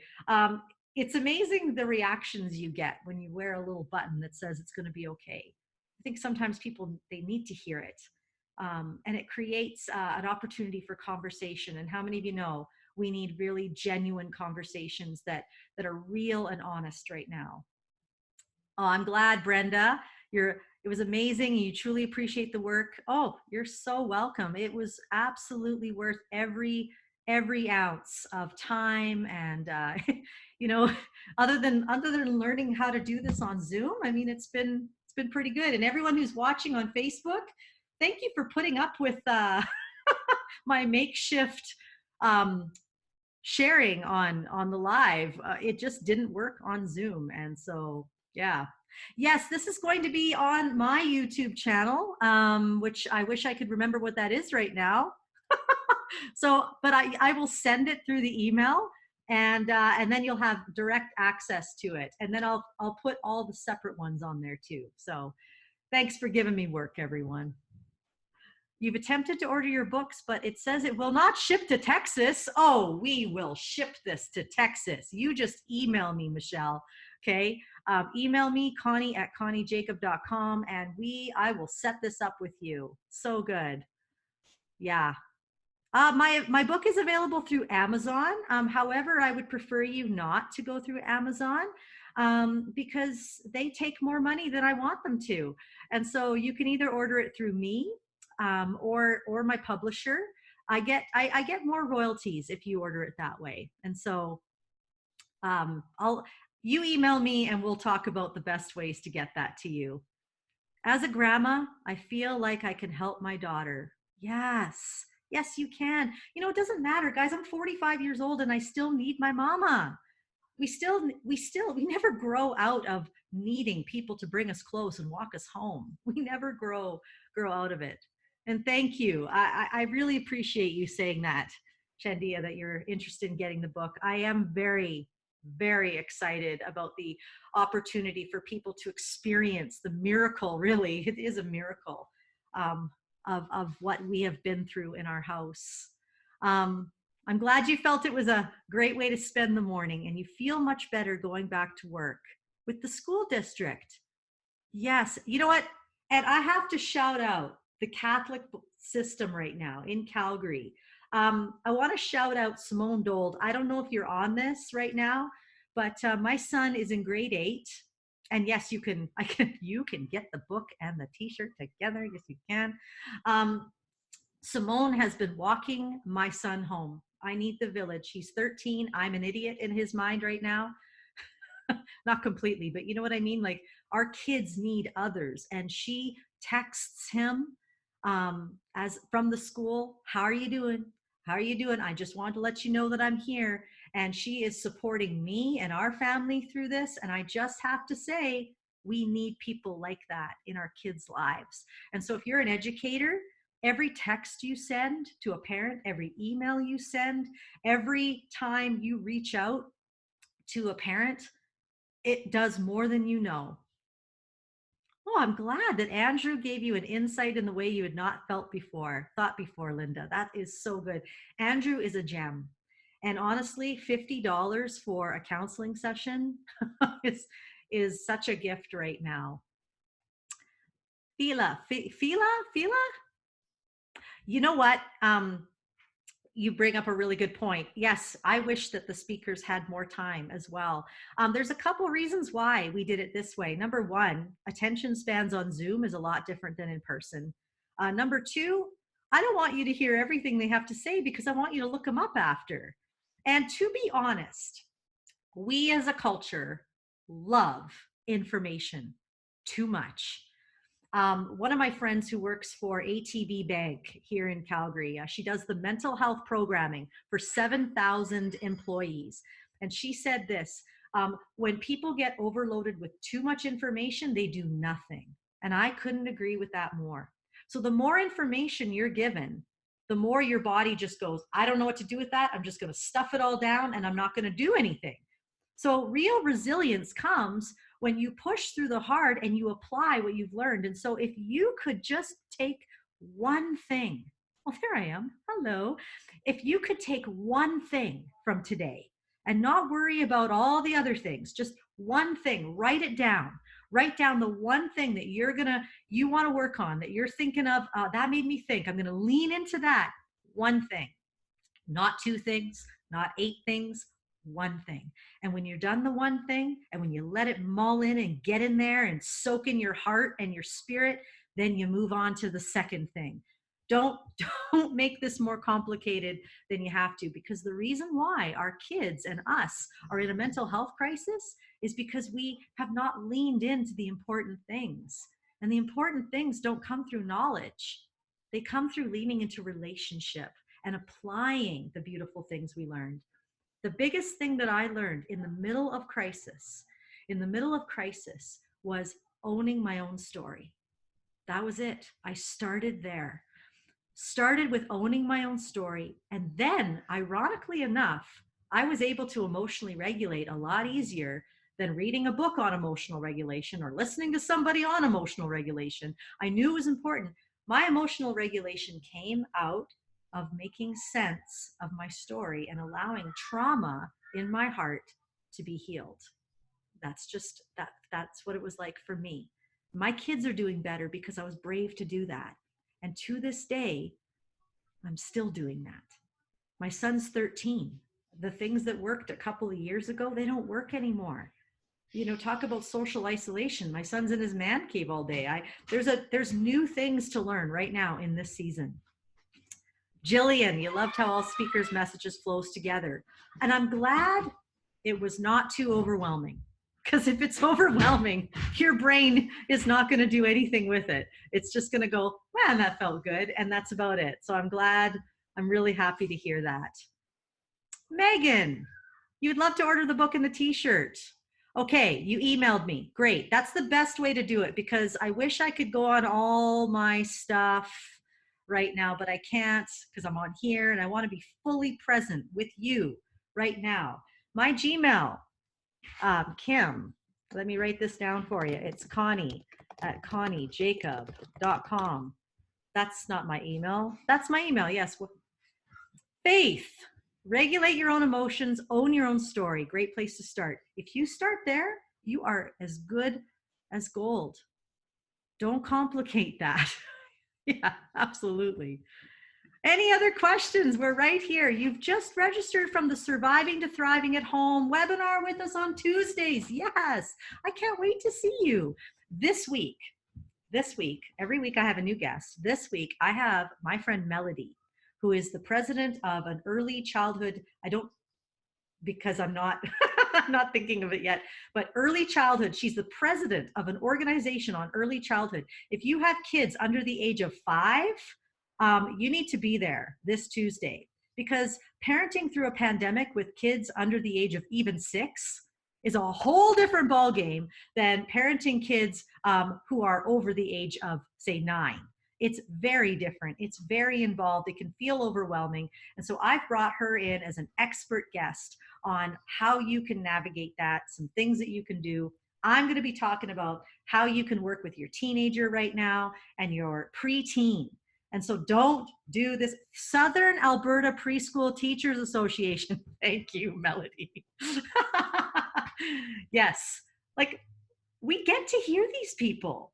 I mean, if anything COVID has done is it's really brought people together. I mean, when I reached out and I asked some of these speakers, I mean, I'm like, really? You're gonna volunteer your time? You're gonna come on here? You're gonna speak at my conference for free? Honestly, what a gift, So we have Melody as an expert coming in this week to talk about that. And no, once I have you registered for a Tuesday, you're registered until you just send me an email and say, stop sending me emails. I don't want to do it anymore. But we're going to be doing these free webinars until this thing ends. And then we'll even evaluate after that, because just because this ends doesn't mean it ends. Just because the pandemic and the quarantine is gone, we don't know what kind of effects this is going to have. And so we have to lean in and walk with one another right now. Christina, this was amazing and such a wealth of information. Yes, the video of today will be shareable because I'm going to put it on my YouTube. And so you will definitely be able to share this with your friends and your family. So absolutely. In fact, guys, the more you share it, you can go on my Facebook, actually, my Facebook page, Connie Jakab page. I don't really know what that is on Facebook, but we have been live streaming this right through the whole thing, and you can share it to any parent group, anyone who needs this. And again, Facebook, I'm sorry that you're putting up with just seeing my computer screen, but you know what? We did the best we could with what we had. And Michelle, thank you for acknowledging that even when it ends, there's other concerns. Absolutely. Normal is not, we're going to discover a new normal now. And this new normal might actually be more to our benefits than anything, but we're going to have to be brave to lean in. So thank you all so much for feeling that with me.